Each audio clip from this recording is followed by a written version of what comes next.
Hi, family. I hope y'all can hear me. Today I'm excited. Y'all hit me up in that comment section. Let me know you guys can hear me. I see y'all in there. So can y'all hear me? Come on. Light it up. Let me know y'all can hear me. With that being said, welcome to Let's Talk Podcast. I am so excited about tonight. Y'all have no idea. I got a special brother that's going to be coming up tonight. I know him well. I knew of him for many years, back from Debate Talk for You days. With that being said, we are on live on Debate Talk for You. We are live on Let's Talk Podcast Facebook, and we are also live on Let's Talk Podcast YouTube. So yeah. What's up, y'all? I see you guys. So I'm glad you guys can hear me. Thank you for confirming that. Thank you. Now, if you're on Debate Talk for You, welcome. Make sure y'all guys hit that like, subscribe, and also I'm in the building. So when y'all leave Debate Talk for You, y'all come on over to Let's Talk Podcast and y'all show me some love and like and subscribe and share. With that being said, I don't want to hold anything else anymore. We're going to get right into the show. As you guys know, based off of the thumbnail, we're going to be talking about high value men versus high value Hebrews. We're going to be discussing how are they the same? How are they different? And we're also going to be talking about some really deep questions that people have concerning high value men. And we're going to apply that to a high value Hebrew. So if you guys have any questions for him at all, suggestions, questions, ideas, comments, hit it up in the comment section and we're going to give it to him. We're not holding back tonight, y'all. We got a brother up here. He's ready to come up here. He's going to be honest with us. He's not pulling no punches. So let's take advantage of this opportunity. Any questions you have, we want to present it to the brother. So with that being said, no further ado, let's bring up our brother. All right. What's up, RandomReed? Hey, how's it going? How's it going? Shalom. Good. Why don't you introduce yourself to the people? Well, I'm Brother Reed, Brother Robert Reed. Some people say Moray Reed. Some people just say Brother Robert. I'm basically a teacher on the YouTube channel. Is Fountain of Israel. So I've been kind of teaching for a little over 10 years as far as what we say, the truth of the scripture, or you could label it as Messianic Hebrew. And just want to say I appreciate you having me on. Good to be here. Yes. No, I appreciate it. Like, because I've been checking you out for years. And I think that you're a blessing. And I want other people to be able to also get blessed by what you have to offer today. You're a wonderful speaker. You're a man of integrity. You always come off good. The camera loves you. Right, you guys? The camera loves them. The camera loves them, right? Thank you. So let's get right into it. So I'm not going to hold any more. So the title of the show is High Value Men versus High Value Hebrew. So before I let you even define what is a high value Hebrew, first I'm going to define what is a high value man. And what I mean by defining it, we're not going to go on Google. We're going to actually look at Kevin Samuel's definition of high value man. And this is why we're going to do it. We're using his example because high value man has been around for a very long time. Kevin Samuels did not just come up with that, but he did plateau it and shine light on it. So once he came on the scene, everybody started saying it. So we're going to use his words of what a high value man is. So according to Kevin Samuel, there's 6 things you need to have in order to be a high value man. The first one is money. You need to be able to earn. You need to be earning at least 10K a month. And you could adjust it depending on what state you're in. So I guess, if you live in a state like California, it's probably going to be more than 10K. You need to have the money for a certain length of time, at least 3 to 5 years. So that money you acquire, you need to have it for at least 3 to 5 years. Group acceptance, basically, you need to be and know other high value men. You can't be the only one in the group with money. The third one is networking. You need to be able to have access to other high value men.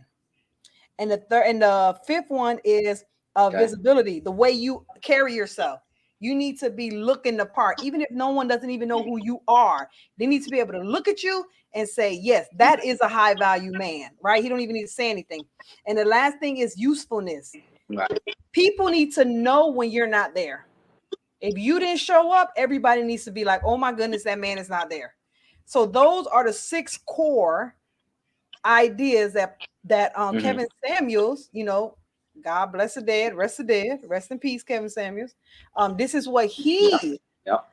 says a high value man is. So now my question to you is, what is a high Mm-hmm. value Hebrew? Let us know. Give it to us. Well, all right. Okay, we'll get into it. I followed Kevin Samuels a little bit, and I had to go back on a lot of it on what he said. And by the time I knew whom Kevin Samuels was, he passed away like a year later, right? So I was following him while he was still with us, but it was only like a year. And so I got in the definition that you just gave was spot on. That's exactly what he said. And the difference is, if I can compare and contrast, one thing I want to point out is that Kevin Samuels only pointed out one component of being a high value man. And what I mean is that that's the financial piece of it, right? And for the most part, I do agree with his assessment of a high value man. But there are some caveats, and we'll get through it. We'll get to that as we go through our conversation here. But one of the differences is, to answer your question, is that a high value Hebrew, there's 4 components instead of just the one component, which is the financial piece. And let me just say what those components are. It's really the 4 C's. Okay, there's 4 C's when it comes to a high value Hebrew. Okay, and those 4 C's is capacity, conviction, character, and compensation. And the one that's very, very similar is the compensation piece, because that's the piece that Kevin Samuels talked about. Everything that you just laid out in his definition is the compensation piece. Okay, so we don't have to spend a lot of time on the compensations piece, because it is that. And if I just throw in my little bit of my 2 cents in there, it's the compensation piece for a high value Hebrew is wealth building.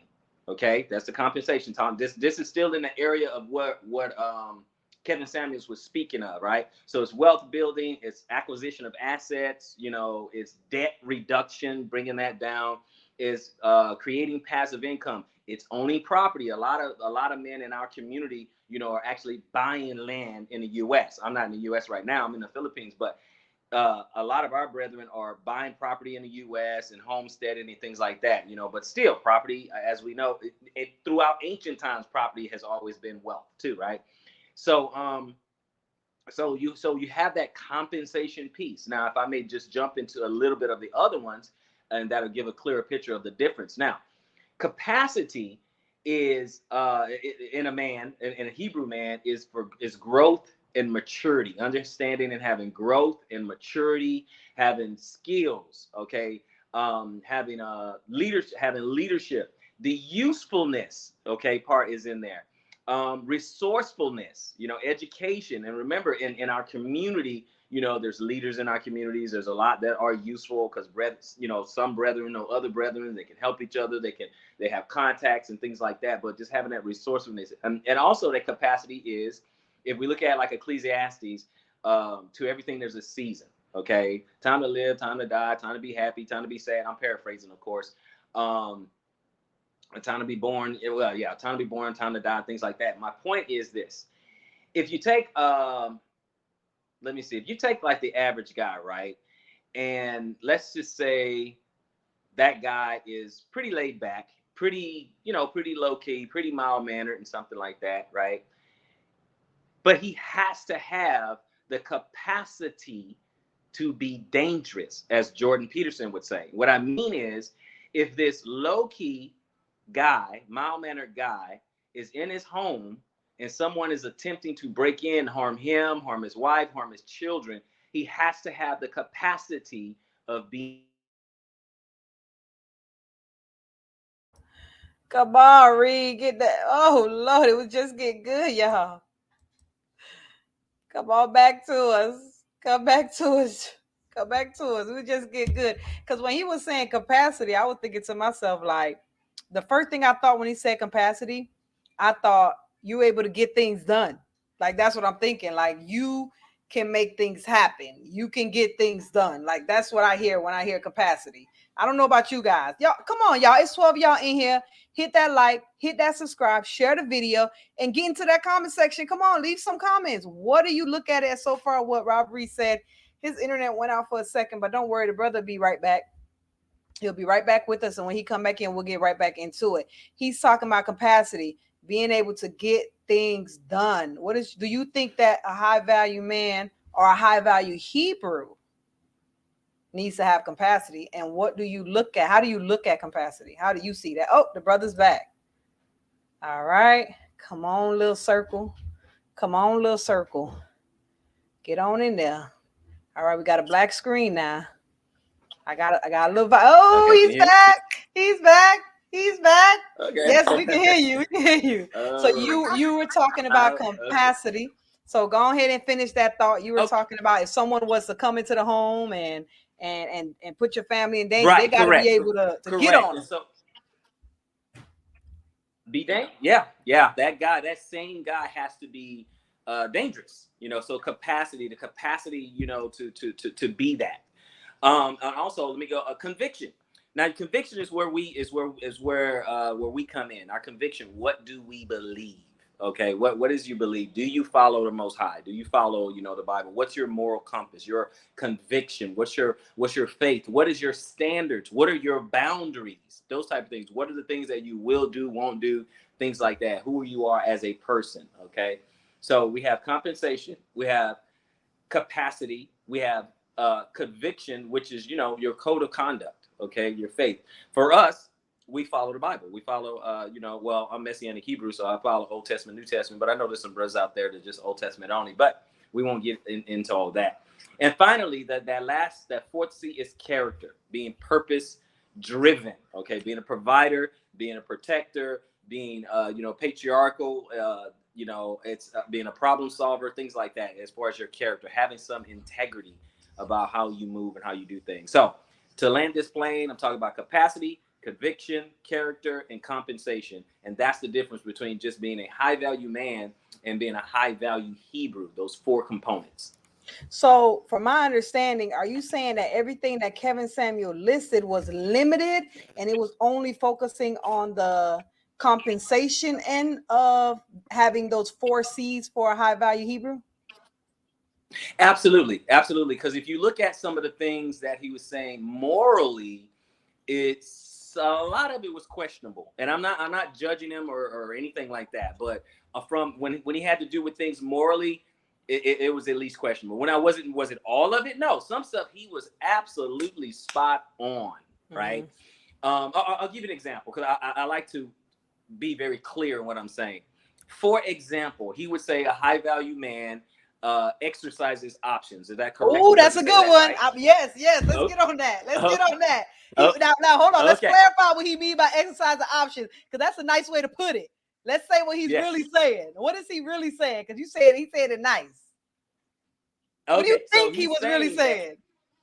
Okay. What he's really saying is that a man can go sleep with other women if he desires, right? A man can just get up, go sleep with another woman if he wants to, because he has that status, right? The problem, and when we get to those moral crossroads, that's where Kevin Samuels and I, we diverge. We go in kind of opposite directions because I think high value Hebrew can't do that, right? So instead of a high value Hebrew exercising options, a high value Hebrew has the options of, for example, polygyny, biblically. Now. And give us a definition of that real quick for people who don't know. Okay.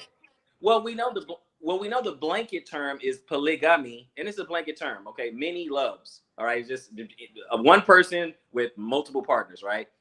Then you have polyandry, one woman, multiple husbands, which is not obviously sanctioned in the Bible. Then you have polygyny, which is one man, multiple wives. Now, the difference to the untrained ear, they'll be like, well, wait a minute, how is that different from a man exercising his options and polygyny? Well, one of the differences is that polygyny carries responsibility. Okay, it's not just dealing with a woman and walking away, right? She's yours. You're responsible for her now. She's in your life. she's, you know, she's part of your family tree, you know, that kind of thing, part of your legacy and things like that. That she's with you. You know, she's not with just anybody and everybody. She's with you. So it's more of a responsibility versus, you know, high value Hebrew. It is, you know, you can be with a woman and it's quote unquote recreational use only. Oh, okay, okay. I see what you're saying. So this is how I'm looking at it, right?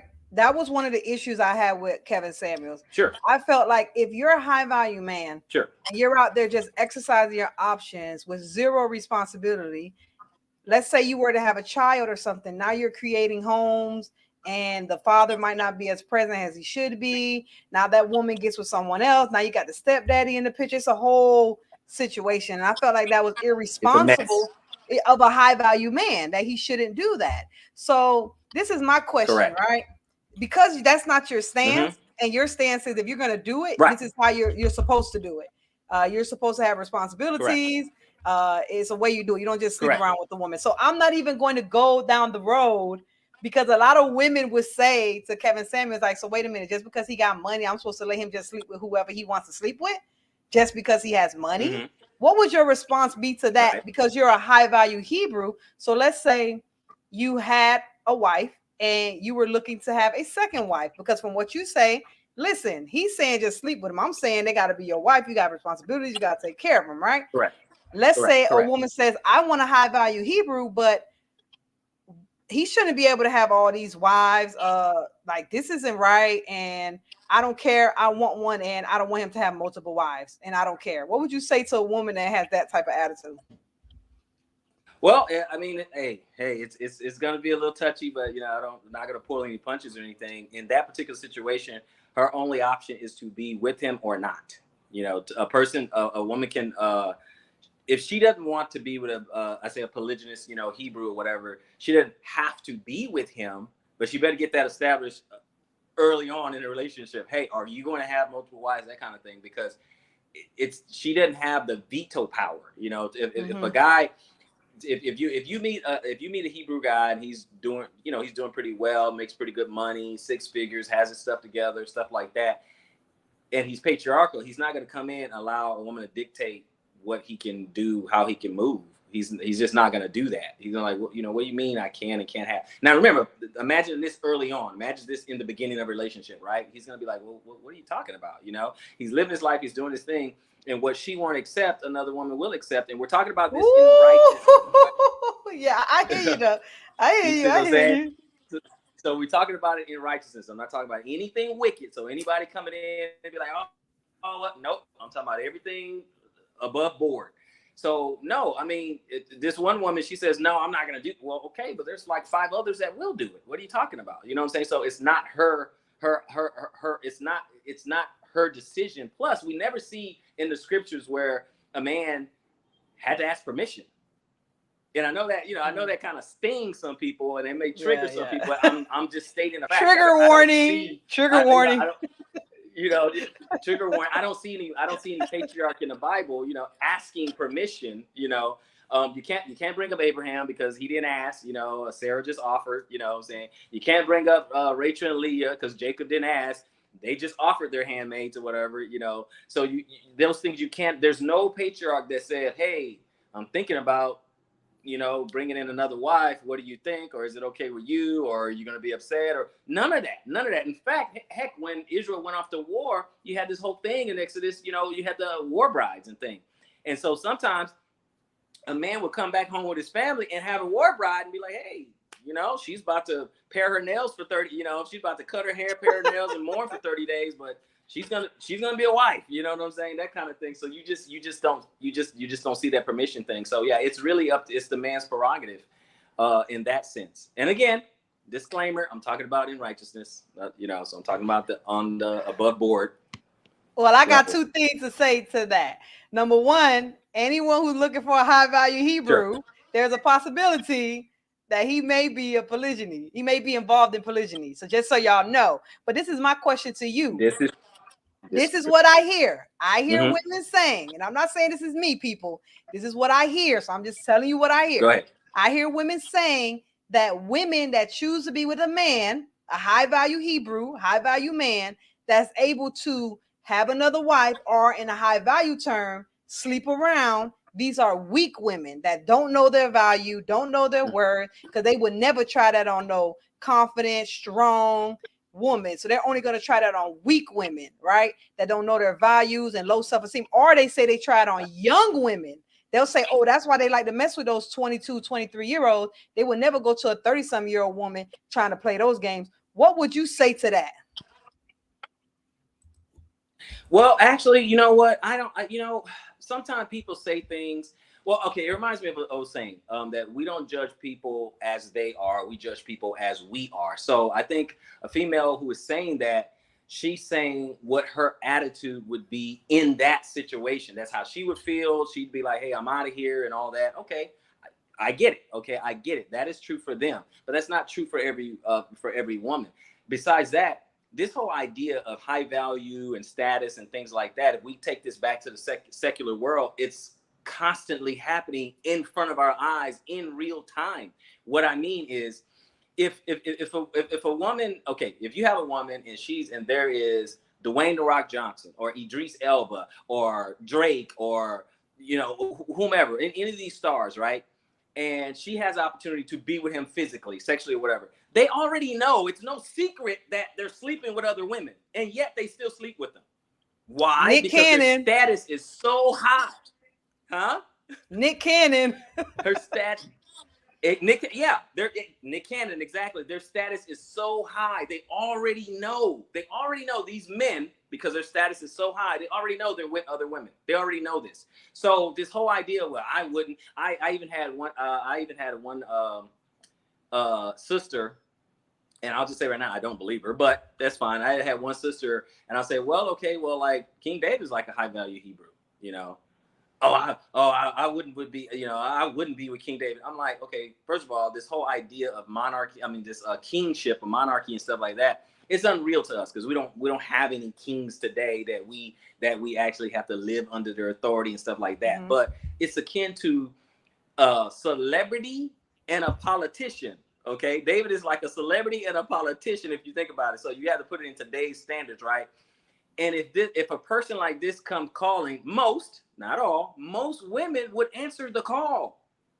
It's just that simple. Most women are going to answer the call. I mean, a person who's a multi-millionaire, and so I think it's capped that most women be like, well, I wouldn't. I'm like, well, history and the numbers and observation doesn't agree with that statement.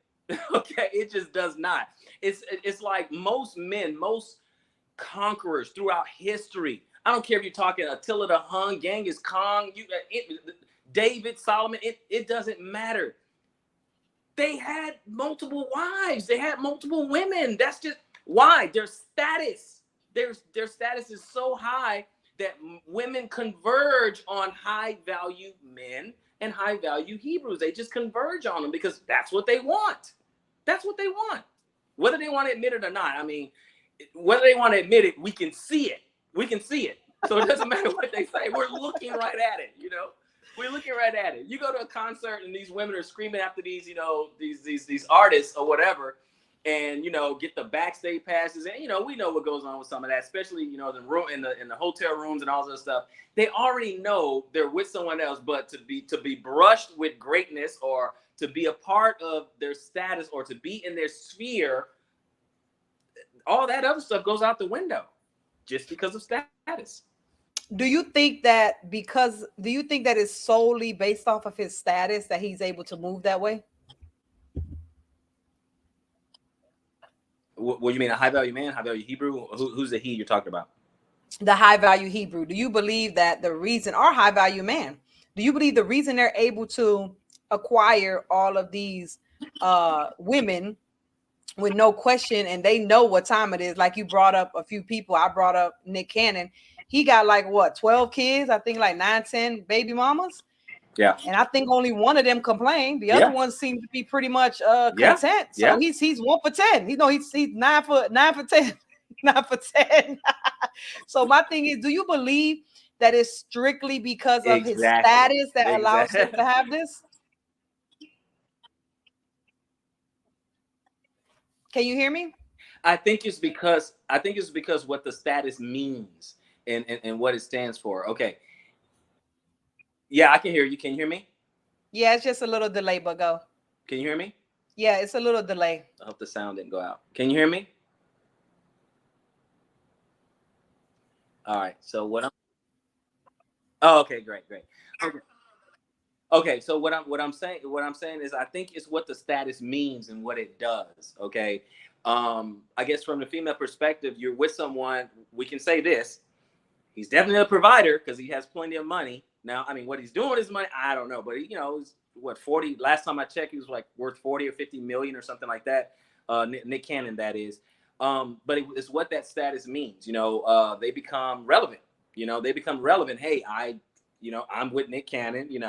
I'm helping bring forth his seed, things like that. I saw an interview where Nick Cannon said that. Hey, you know what? I'm dealing with other women. I want to have children. He said I forgot how many children he said he wanted, but he said he wants to have a lot of children. And, you do that for me, I'll take care of you. Don't worry about it. And they're like, hey, deal. Deal. I'm with a multimillionaire. He's famous. He's going to take care of me. And all I have to do is be his girlfriend and have his children. Deal. And it's just what it is. It creates, like what Kevin Samuel says, his status creates options. Sure, there's going to be a few women who'll be like, nope, I don't take that deal. But there's going to be more women that will take the deal. Now you're going to hear what the status affords him. You're going to hear a little pause. Same thing. Go ahead. You're going to hear a little pause because we're on a little delay. I'm a few seconds before you, okay? Okay. Understood. So now this is a question that I have for you because I have to ask the questions that the people want to know.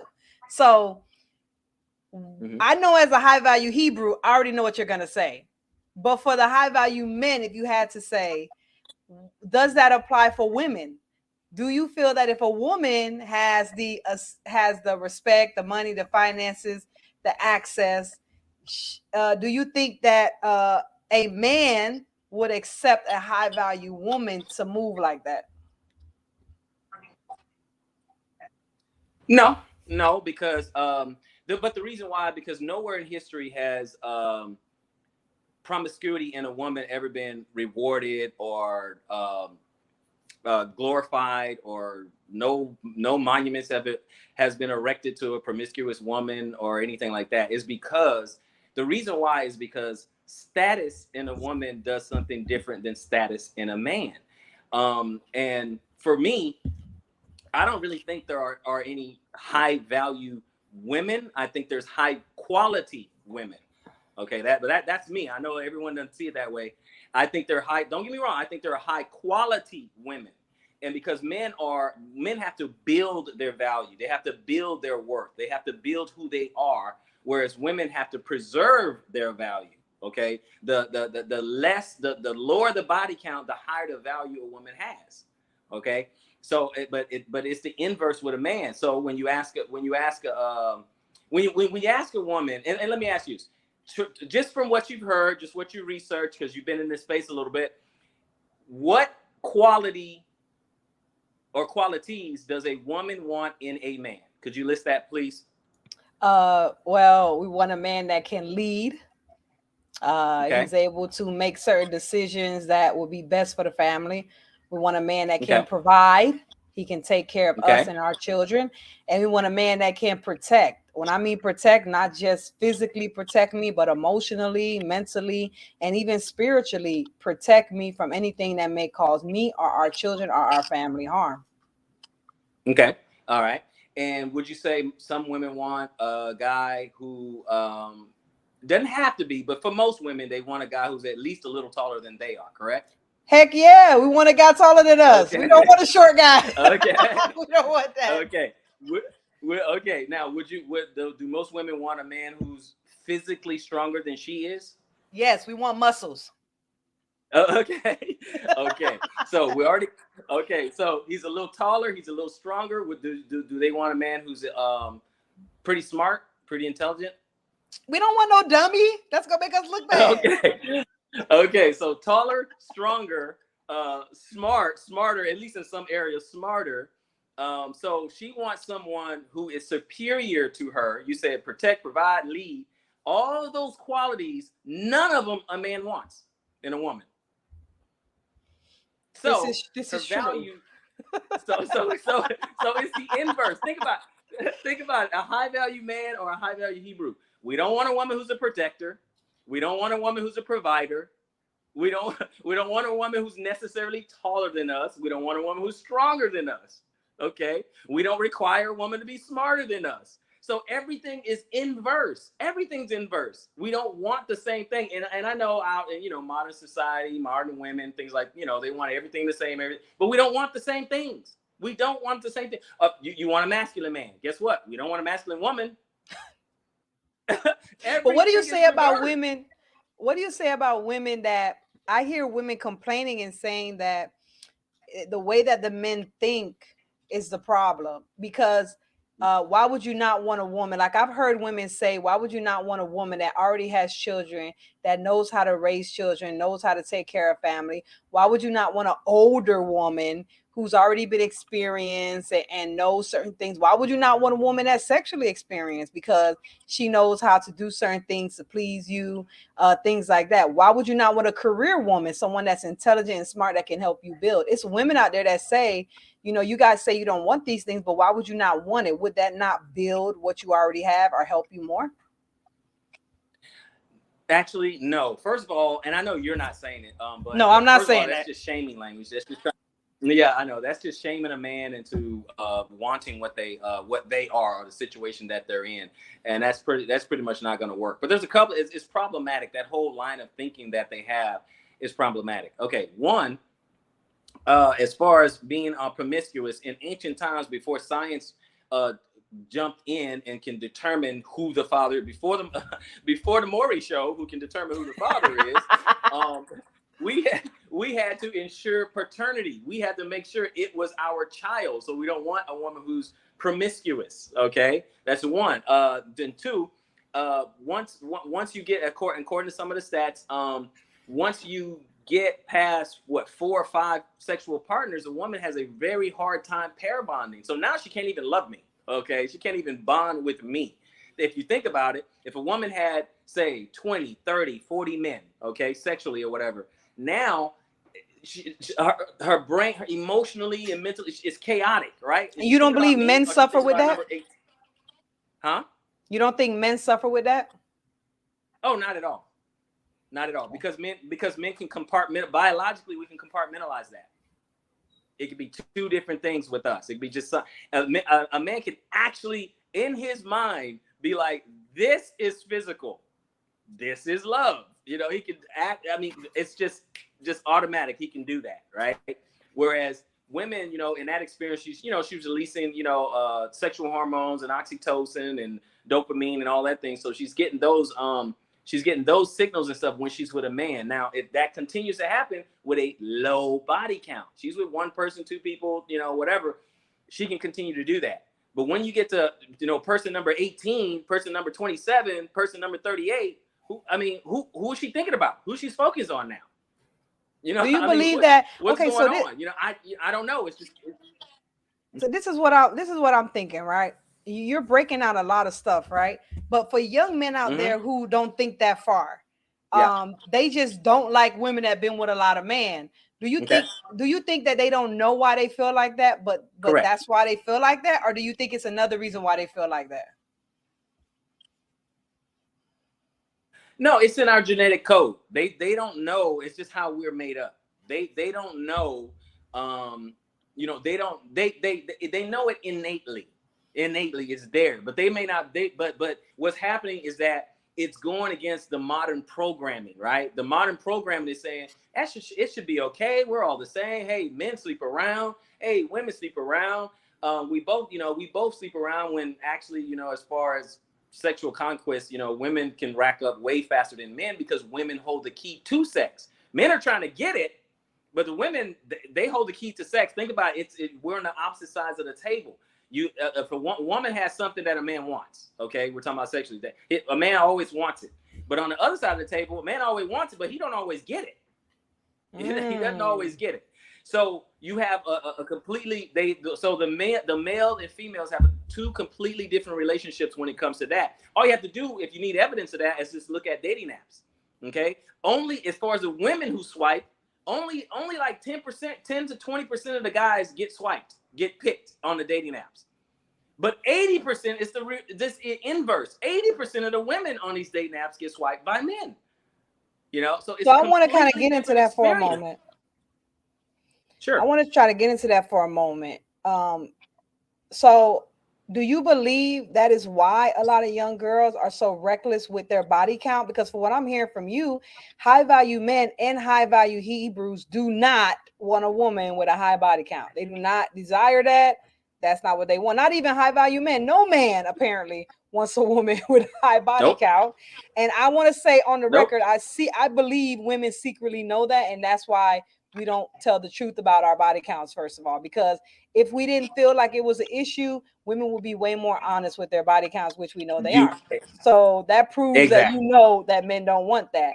But my question to you is that do you believe that the reason why women may have these high body counts and may feel that they don't have to submit to men demands, because you said the things that you women think we don't want those things. And we're going to get into what high value Hebrews want or what they're looking for in a wife. We're going to get into that.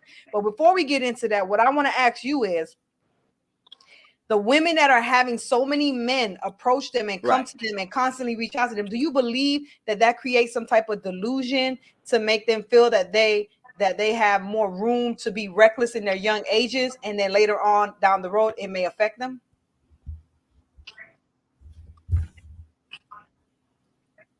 Oh, 100%, absolutely 100%. They are they were lied to. You know, I think of a lot of our young women, they were lied to, meaning that they don't know the value of their purity. They have that, you know, they could be even shamed for it. They could be in the middle of, you know, a group of women or whatever, and there you can have one young female who's a virgin, and she may get shamed by the rest of the group because she's a virgin. You know, so they've been lied to, but the results are the same. You know, they go out there, you know, they make bad choices. They don't know how to vet. You know, they don't know how to vet men, because I think what happens is this. Women, they don't realize that they have two lines of men, right? They have a line of men who is willing to sleep with them. They have a line of men that is willing to marry them. Okay, two different lines. Some of it converges, but the higher the body count you go up, the line of men who's willing to marry you start to exit that line. They start to leave. They're like, okay, this body count is too hard. You get your OnlyFans account. You're dressing provocatively on Instagram. You're doing, certain provocative TikToks, things like that. You know, men see that, and then it's time to go. It's time to go. It's like, okay, well, no. You start because you have a line that's recreational use only, and I'm not saying that's good. That's not good. That's bad. But they think they have one line, just men. Men want me. No, some men want you for sex, and some men want to marry you. But if you save or preserve your worth, then the line of men who's willing to marry you will remain until you pick one. But the problem is a lot of our young women, they don't know how to pick one. They don't know how to pick one. They pick the bad guy, or they go, they're in the moment. You know, you've heard the term thrown around, the Pookies and Ray Rays and stuff like that. So they have their hot girl summer, they have their hot girl summer. And then when they get, past the prime, they get past 30, or, everybody's been talking about the proverbial wall, then they want the good guy. Then they want the provider. Then they want the mild-mannered guy, because they've already had the bad guy. They already had him. They already had the fun guy. They had the guy who's exciting and all that. But now they want the guy who's going to build a home and get stability and have leadership and all that. It just doesn't work that way. In fact, I was looking at a podcast, and I won't mention it here, but I was looking at a podcast, and they were I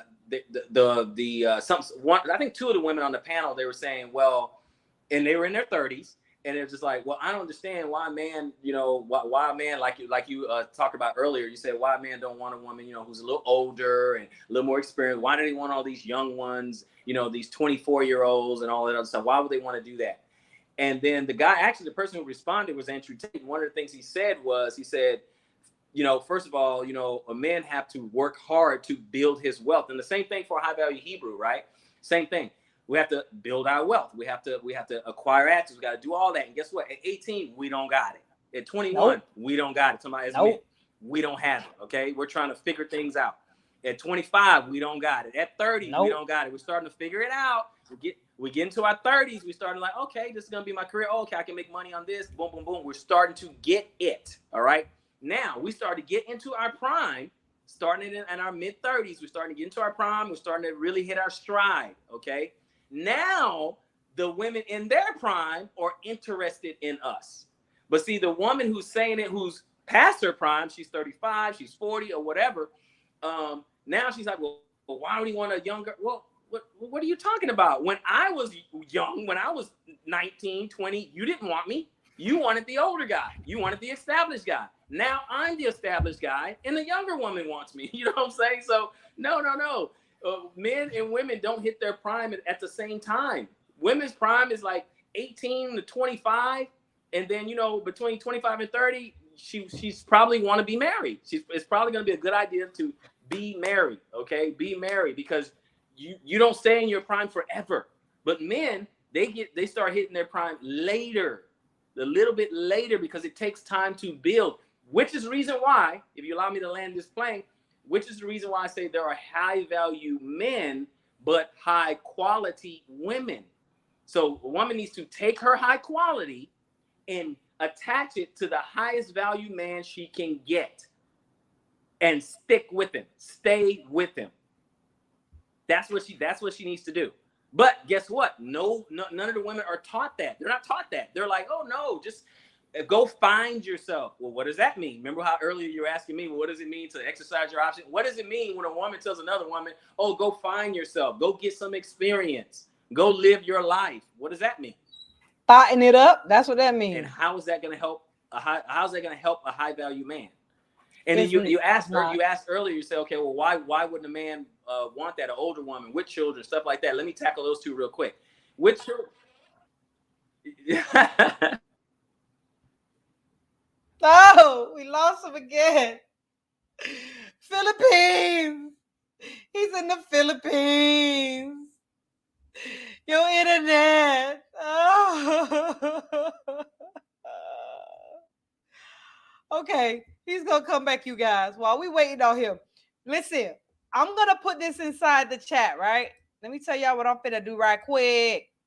I'm putting this in the chat because what we're gonna do is I want to take some questions. Y'all don't be shy. Y'all don't have to show your face. But I see a lot of activity going on.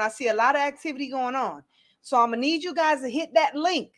And he's gonna wrap up what he had to say. And I want y'all to start chiming in. What do y'all think? Do y'all agree with what his brother is saying about women needing to preserve their quality? That there is no such thing as a high value woman, but there is a high quality woman, and that high value men really take, when it comes to promiscuity, like a woman being promiscuous, they don't like that. That's not something that they're into.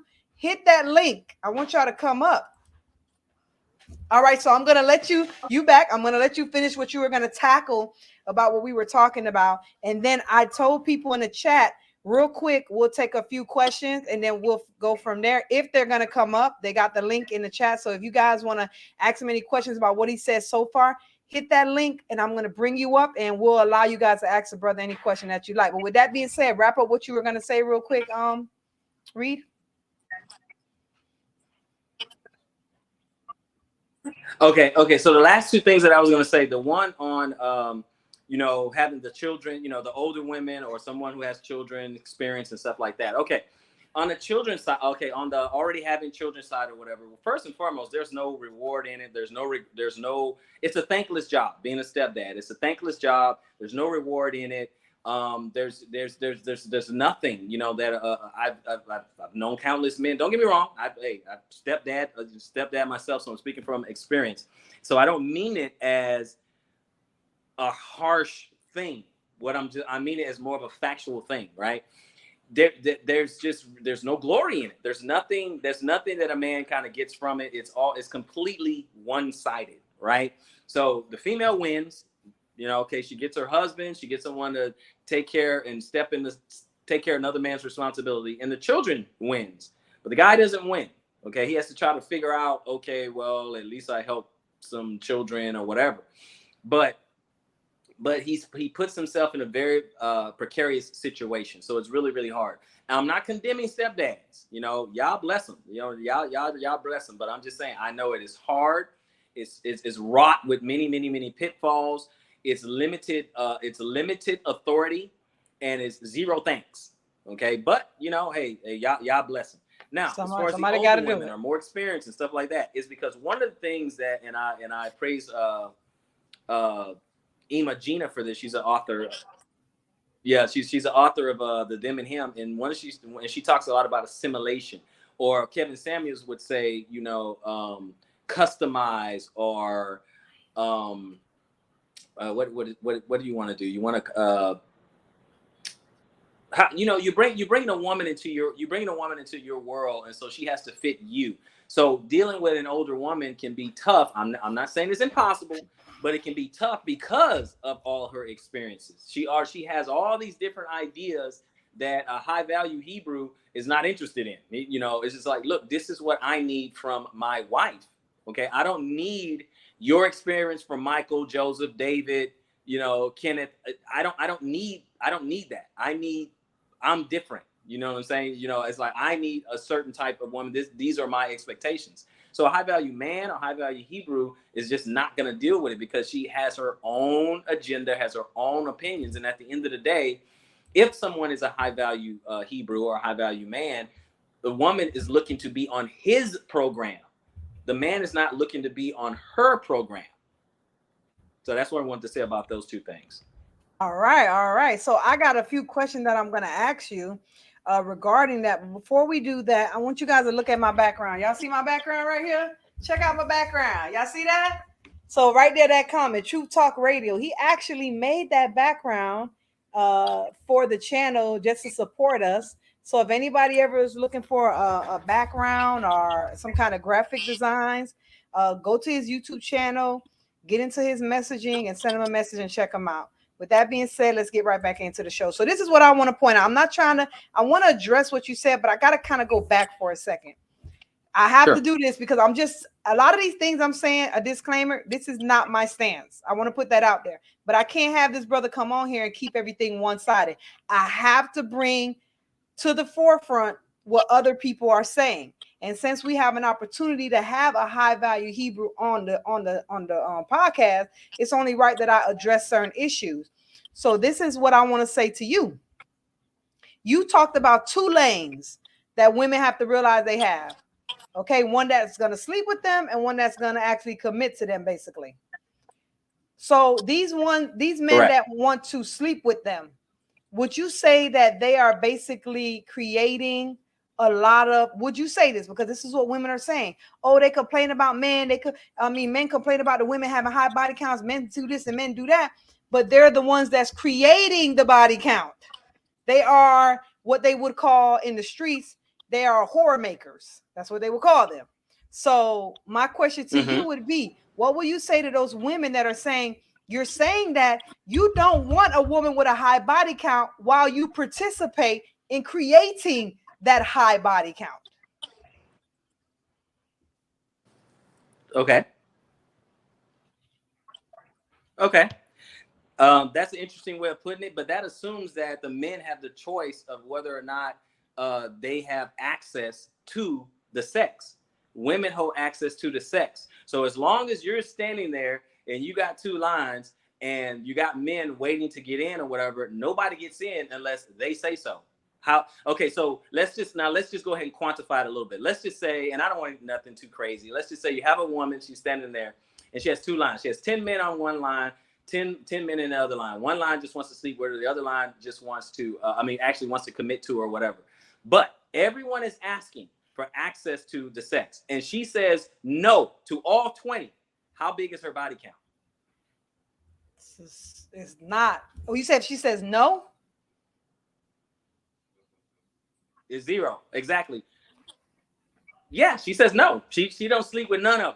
Her body count is Zero. still 0, correct? Zero. Yeah, 0. So how? Yeah, exactly. So how can men create the high body count if the women control the access to the body? They control the access at all times. And again, we're not talking about anything extreme, because people come along and they'll be like, essay, and I'm not even dealing with that. We're talking about regular people, nothing extreme, no crime, okay, no crimes being committed. So what I'm saying is that if a woman says no, he can't create, he can't contribute to the high body count. All she has to do is say no, or marry before you carry. If she marries before she carries, then what is the problem? Well, we have a question. I don't know if you can see it. Can you see the question on the screen or no? Because this brother has a question. It's more like a statement. It's not a question. What would you I see say? when I What see would you men say and to women that? hold the keys to sex.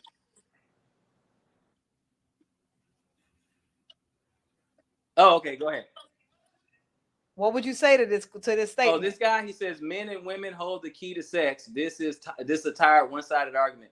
Actually, no, it's not, and I disagree with them wholeheartedly, because women hold the key to sex because, okay, well, women hold the key to sex, men hold the key to commitment, men hold the key to marriage. Now, for those who say it's one-sided, let me add balance. I'll add balance right now. All right. When it comes to sex, women hold the key to it. Okay, they get to say who gets to have sex with their body and who does not. So if there is a bad relationship, from the sex or whatever, I put that on the woman. However, now let me go to the other side and add some balance. On the other side, men hold the key to commitment or marriage. So if there is a bad marriage, that means he did not properly vet the woman or pick right. So the onus of a bad marriage falls on him, falls on the man. A bad bad sexual relationship is on a woman. A bad marriage is on a man. Even though both people can participate in it and contribute to it being bad, okay, it can contribute. But what I'm saying is that on both sides, if a woman has a bad sexual relationship, meaning she's not married to him yet, she has a bad sexual relationship, things go sour or whatever, it's on her, even though he could have been a jerk or whatever. But in a marriage, if the guy chooses wrong and she's not marriage material, she's not a good mother, she's not a good wife, that's on the guy. He picked her. So just like the men can say for a woman, it's like, oh, this guy, he's trash, blah blah blah, whatever. You picked him. And the same thing for a man. If he marries a woman and it's doesn't quite work out or whatever, I'm not saying he did everything wrong. I'm just saying he picked her. He said, will you marry me? So there's your balance right there in sex and marriage. Okay, so I'm listen, you guys. I see y'all in the chat, like tearing it up. The link is in the comment section. If you listen, you don't have to put a camera on, but we want to hear from everybody. Y'all can hit that link and come on stage. If not, we'll just keep bringing the comments up. So this is the response. Can you see it up stage? That the brother put up to I guess your response to what you just said about the balance. That there's a balance. That's what you said. Correct. There's a balance. Yeah, I mean, I understand. Okay, this guy is dealing kind of with a all or nothing. He thinks I'm dealing with all or nothing. He's saying, if a man says no, he can hold keys to sex or whatever. It's the same thing with marriage, sir. It's the same thing. If a man asks a woman, hey, will you marry me? The woman can say no. Okay, just like a woman can offer a man sex and a man can say no. But we're talking about the ultimate decision. He's up. So we're gonna bring Yes. him up. So all right, Ariel, what's good? What's good? There is a That's little fine. delay. We can hear you, but there is a little delay. So you got to give him like a few seconds if you're gonna ask him a question. But the floor is yours. Can you hear me? Yeah, we can hear you. We can hear you. Okay, cool. Yeah. Yeah, first off, peace to the panel. Brother Moray, Christina, Brother Akeem, I believe. Peace to everybody on. And what I was saying in the chat pretty much was if women hold the key to sex, right? And a man says no after women consistently throw themselves at him. How do they have the control to sex when he is saying no to the sex, which ultimately gives him the control to the sex because he decides who he lays down with? This is why I said it's a one-sided, it's a tired old argument because it assumes that men can't say no, that we can't deny sex, and that we don't have access, we don't have control over who we sleep with. So I'm under the impression, I believe it's both. Women hold the key to marriage, women hold the key to sex. Men hold the key to marriage, men hold the key to sex. This is just logical and reasonable at every level because both parties have the option to say yes or no.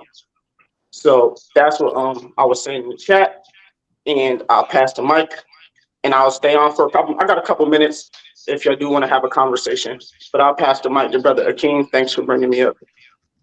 Keem, you can ask read a question and then he'll address both you guys, or you can leave a comment if you want to, or what you want to say anything about what Ariel said. Shalom, shalom, brother. Shalom to the panel.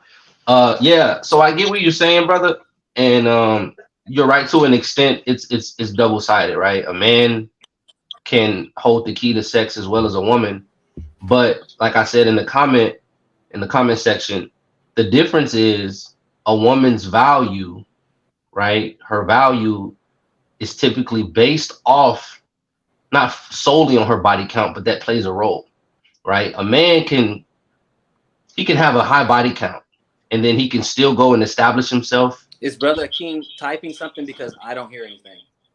I can hear him. You don't hear him? I can hear him. I hear him clearly. Oh, Yeah, so it's probably you, Reed. You still don't hear him? No, I don't hear him. But you hear me? Did you hear Ariel? Yeah, I hear. Yeah, I hear you and I hear Ariel. Well, when he's done, just tell me what he says. Okay, no problem. So you could go, brother. Yeah, no problem. I was over in Guam for a couple years. I know how that how that Pacific internet be. But yeah, so I was just saying basically I agree with the brother to an extent. You know, there is double-sided. Both the man and the woman they hold the key to sex.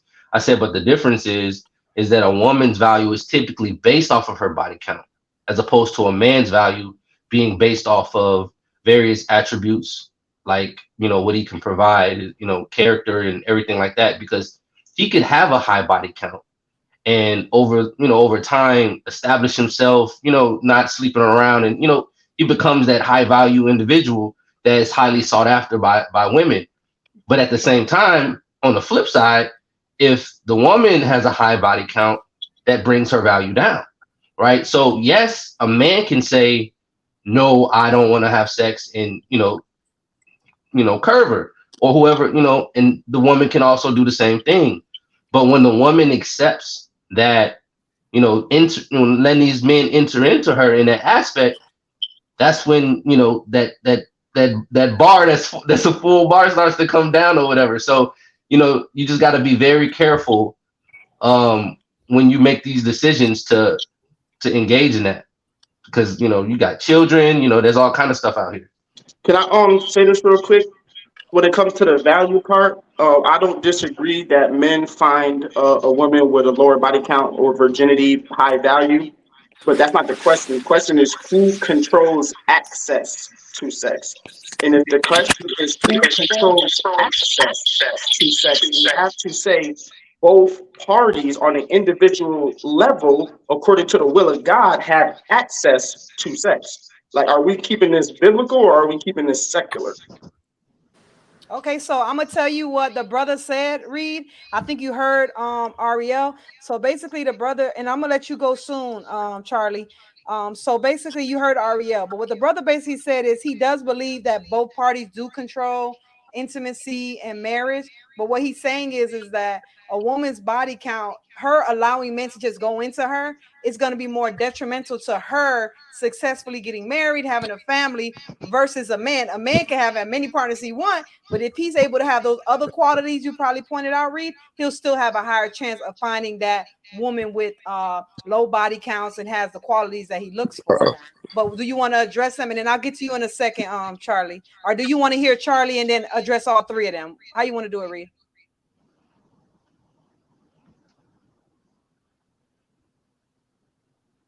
He looks frozen. So go ahead. Can you hear us, Robert Reed?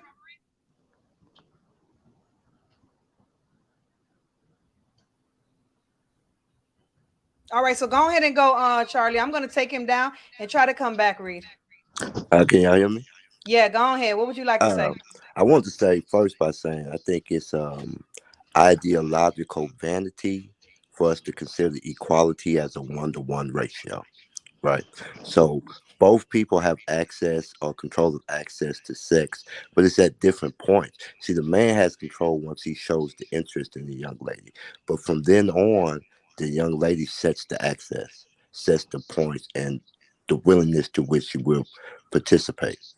So I really feel, and it's unfair, where a lot of the responsibility for a lot of these things Okay. should We're fall back. to the woman because they bear the most consequence from not choosing correctly. Okay. All right, Can so you hear Reed, me? you want to address that? We hear you. You want to address what all the brothers had to say? Yeah. Let me jump in and address that. Mainly like what Brother Ariel was trying to say, like that. Okay. So first of all, I think it's an assumption on his part. Is from his point of view. I think it's an assumption where he's saying, well, it suggests that men don't have any control. I never said that, and it doesn't imply that. He may have inferred it, but it doesn't imply that. Because if a woman offers a man sex, he can say no, okay? But my point is, what is the majority? What happens in society? What has happened historically? Meaning, men did the chasing, okay, for the sex. Women typically don't do the chasing for the sex. They don't do the chasing. They don't do the offering. Men are trying to pursue it. Women oftentimes don't have to pursue it. It comes to them. And they can say, yeah, I will or I won't, that kind of thing. Now, what I'm saying is majority of the time, we can't quantify, but we can all agree as an adult, most of the time, if sex is going to happen, it's up to the woman. Is that 100% unequivocally all the time? No, it's not. No, it's not. Just like sometimes women will pursue sex. But what happens most of the time? Most of the time, when men are going for the sex and women has it at the ready and they have men coming to them for it. So that's why it is said that women control access to it. Now, conversely, when we talk about marriage, can a woman ask a man to marry her? Yes, she can. How often does that happen? And a man can say no. Why? Because it is traditional that a man asks that, because what does a woman want from a man? Typically, commitment. And so a man holds the key to that commitment. He gets to say, he's the one who gets on one knee. He's the one who buys the ring, if you do the traditional way, rather than, the Hebrew way. But he's the one who has access to the commitment. It's up to him because he's the one holding the resources. He's the one who says, okay, I have this career. I have this income. I have a house. I have a car. I have a plan for the future. I have assets. I got life insurance. I got all these things. And he's trying to see, like I said to the sister earlier, a woman, I think there's a high quality woman, not a high value, because those same things that a woman wants in a man doesn't want in a woman. So if she is high enough quality in his eyes, then a man has said, yes, this woman is worth me investing my resources in her and investing my seed, my family in her. She's worth that type of thing. But again, that's on the commitment side, because the man's not trying to get with a woman so she can retire him or provide for him or protect him or anything like that, unless you're getting some philosophical, she protects his heart and all that. But we're not talking about that. We're being practical at this point.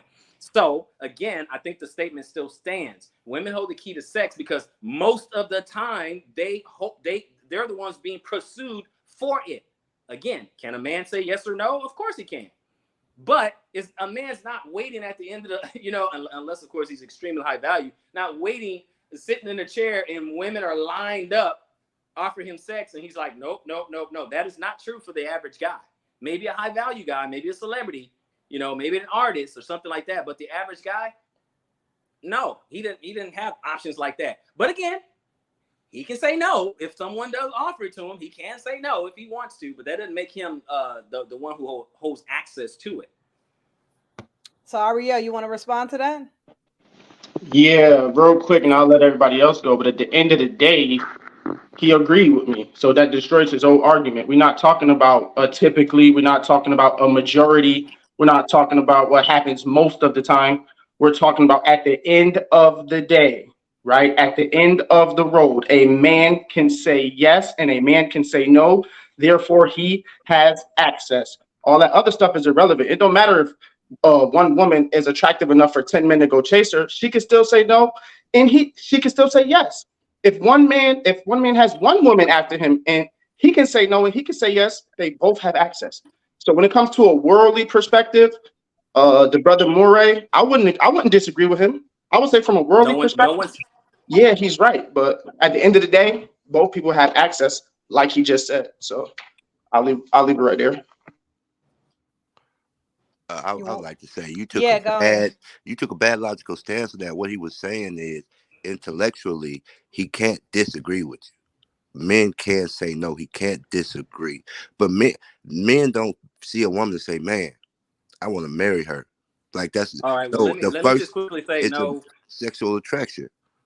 That's what a man's looking for. And it's a path of least resistance. It's scientifically proven. He's trying to do the least possible. Now, it used to be the standard. The least possible was to simply get married and provide for the woman. That's how you got the sex. But as time has gone and the value of sex has gone down, it takes less and less to have sex. They flooded the market. That's why the market has been flooded. So the market is flooded. So I agree with it. Hookup culture and casual sex is the reason for the decline in marriages and relationships. Okay, Reed, you want to respond to that? I want to hear what you got to say to this. Please tell me you can hear us, because I want to hear what you got to say to this. Absolutely. I agree with that. That I agree with. I don't agree with. Yes, I agree. I agree with the last brother. Hookup culture has, ruined it and things like that. I don't agree with me and brother Ariel are not saying the same thing. I think he's arguing from an extreme. He's looking at an exception, and he's arguing the exception. Okay, I was talking about the majority, and I was talking about the majority because that was the original premise of the question. Okay, there wasn't. Well, are there any exceptions to the idea of a woman having having access or controlling access to sex? That wasn't a question. That was not the argument. Okay, so I said, what happens to the majority? I'm not going to argue an extreme. Anyone can find an anecdotal example of anything. Okay, so we don't do that. We do it from the majority. Okay, where we can all see.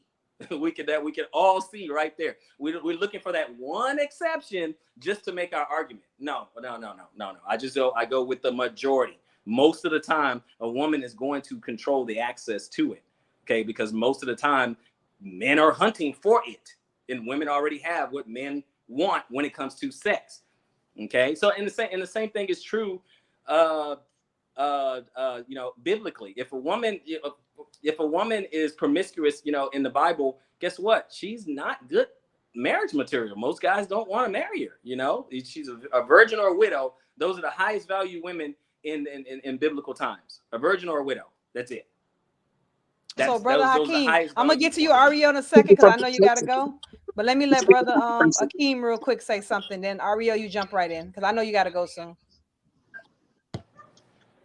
No, I get where the brother's coming from, but which brother? Yeah. When you say, well, who do you get? Do you get what Ariel is saying? Do you get what Reed is saying? Like, who are you getting with? Well, I get what Ariel is saying, but I understood the premise of your original question and why Brother Moray answered the way he did, and I agree with what he said for the most part. And so it's sad. Like I said in the comments, it's sad because society has put so much emphasis on being promiscuous, right? Oh, be sexually liberated. You got people out here that's just sleeping around, and then you ask them about it, and they wear it like a badge of honor, not realizing that every person that they add to that body count is bringing their value down, right? And so, with a culture like that, it's difficult to try to instill these principles and values in these young women as they are in their prime, to show them like, yo, you have value. You should value yourself. You are a queen. You are a goddess. You know what I'm saying? Like, you should, be carrying yourself in such a way to promote humbleness and modesty. And those are the things that the high value men, high value Hebrews are actually looking at, right?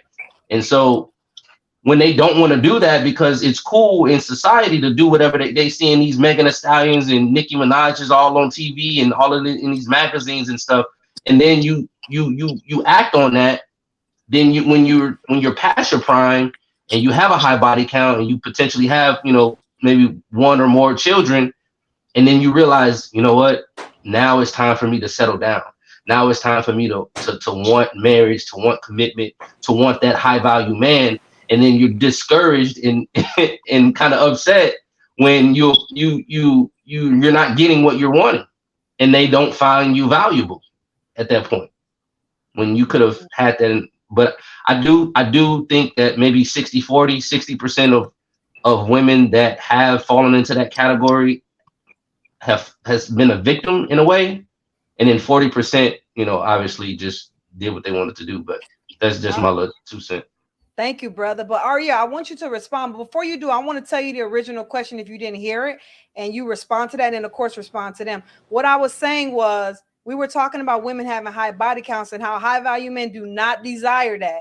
And what I said was, is a lot of women say, men sit here and say they don't want a high body count, but yet they are the creator of the high body count. So women are saying, you say you don't want this, but you created it by continuously sleeping with multiple women. And that was kind of like Reed's response, basically saying, look, women are more in access because they are getting pursued more. So that was his response. So of course you can answer what they say, but that was what the question on the floor was. Oh yeah, for sure. And I totally understand.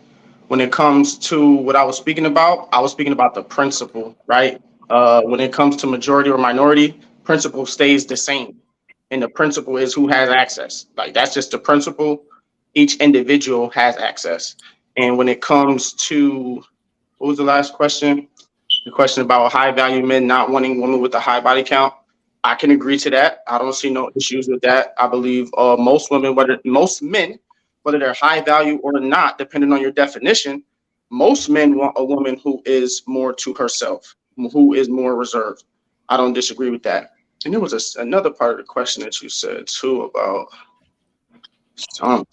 We were talking about the men creating the body count, because that's what women are saying. They're saying, because I hear a lot of women complain about this. They say, we're used to hearing songs where you're calling us B's and H's.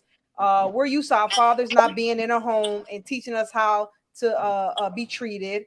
We're used to going to the workforce and being disrespected. And then we're used to going out into the world and every man trying to sleep with us. And when we give in, you attack us for having those values. And again, I'm just telling you what the people say. So no one come at me like, you know what I'm saying? Okay. So that's what the women are saying. So what do you say to women that are saying that? I get it. And those women are correct. Men are hypocrites. If a man is sleeping around with multiple women and then say, oh, I want a virgin, he's a hypocrite because he's acting. He's not. If you be that what you want, right? So if you want a virgin, if you want a reserved woman, you be a reserved man. You keep your virginity, right? So men are hypocrites if they out here sleeping around with multiple women and then say, oh, I want to marry a virgin. It's just hypocrisy. And I got to go. I appreciate y'all. Thank you for the conversation. Thank you for coming. No doubt, for sure. Y'all have a great rest of the night. Shalom, brother. All right, so we're gonna let you answer that. Reed, you want to put a response to that, and then we'll get to Charlie again, and then we'll close it with Brother Hakeem. Okay, you knew I was gonna have something to say about that one. You knew. I know. Okay, so okay. First and foremost, I vehemently disagree with what he just said. because it assumes that we are exactly the same. And when I say that, I'm talking about men and women. We're not exactly the same. You and I demonstrated that we look for different things in each other. When's the last time you heard a woman actually say, man, I just can't wait till I get this high value virgin dude? Okay, it just doesn't happen because we're different. We look for different things. I don't even know a woman. I've never heard a woman look for a virgin man. I've never heard it as a criteria. I've seen thousands of street interviews talking about what they want for a man. Virgin has never come up, never. So it's not the same. We are not the same, and it's not hypocritical because, again, we kind of jumped in and out of the Bible and stuff like that. And again, we don't just do the whole, sleeping around thing, but let's just go like polygyny. Okay, is David a hypocrite? Is Solomon a hypocrite? Is Gideon a hypocrite? Is Abraham a hypocrite? Is Moses a hypocrite?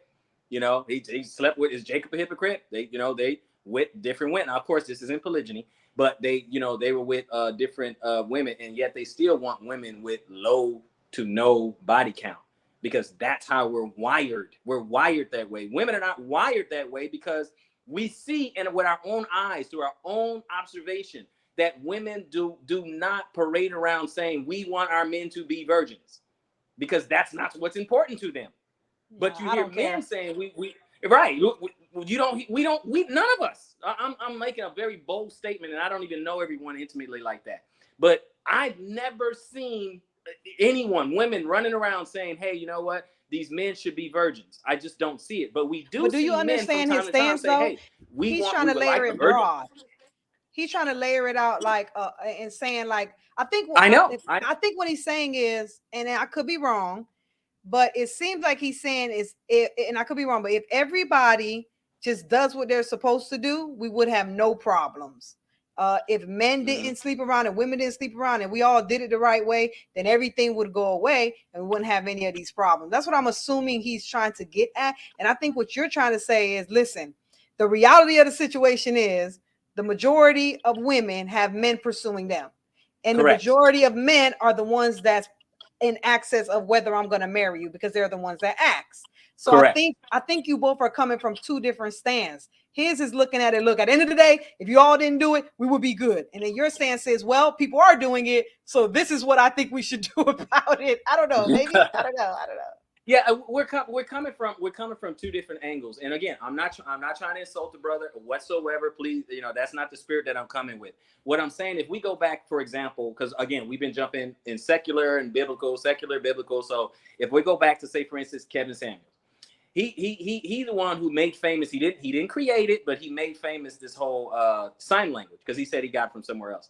But he got this whole idea of sign language. And he said typically women use it, right? Which is shame, insult, guilt, need to be right.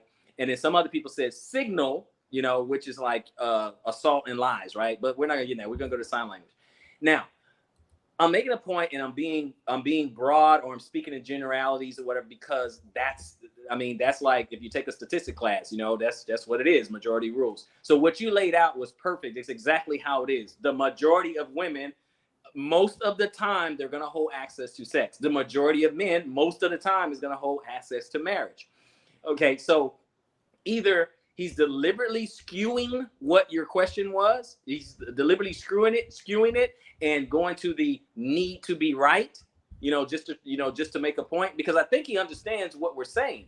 I never said that a man cannot say no to sex. I never said that. Of course, everyone knows that. Everyone, you can say yes, you can say no. Everyone can say yes or no to sex. Everyone can say yes or no to marriage. But now that is like a no duh statement, right? That's like, okay, yeah, that's what we've been doing. But what gets people, what triggers people, if you notice, is when you say, okay, majority is this way, majority is that way. That's what triggers them. That's what gets them. It's like, well, yeah, I guess that's not my fact. That is not Maury Reed's fact. That's just life. That's just how it is. Most women control access to sex because men are pursuing it, and most men control access to marriage because women are pursuing that. They want the commitment. They want to be taken care of. That type of thing. So I get the question, and I'm answering it in general and broadly as possible, deliberately. So, Charlie, what do you want to say to that? And then we'll get the brother Hakeem. I just want to say appreciate to the panel, and I just agree more with Mr. Reed than I did with Akeem. I forget his name, but it's just because we lost the Aria. celebration of the differences. You know, we value different things, we seek different things. I think if we take the time to celebrate that, and actually, and the problem I had with his stance was this ideological. Like you said, if we fixed all the problems, there wouldn't be no problems. And that's just not a realistic way to live in life. You have to deal with the reality of the situation. And the reality is, if women said no more, it'd be less body counts, it'd be more emphasis on relationships, and it'd be better outcomes. We could tell men all day, stop trying, but if the access is easy, we can't fault the fact that it is one guy with 9 baby mothers, while it's another guy with no kids. Yep. Sure, Mm. he's trying. So I feel like it's because we don't celebrate these differences. It's because women aren't being taught what to look for. You know, I don't really agree. I don't get to the high value and low body. No man wants a woman with a high body count. You know, because it shows sexual irresponsibility. And I feel the argument becomes, don't hold me accountable for that. And like I said, that's just not realistic, you know. But I appreciate you guys listening tonight. And thank Thank you you for so much for hitting the link. I appreciate that because I like when people, people be in the comment section saying stuff, but we want you to come up and say what you got to say. So, what you got to say? You on a hot seat. All right, brother Yeah. Akeem, go ahead. What you want to say to what?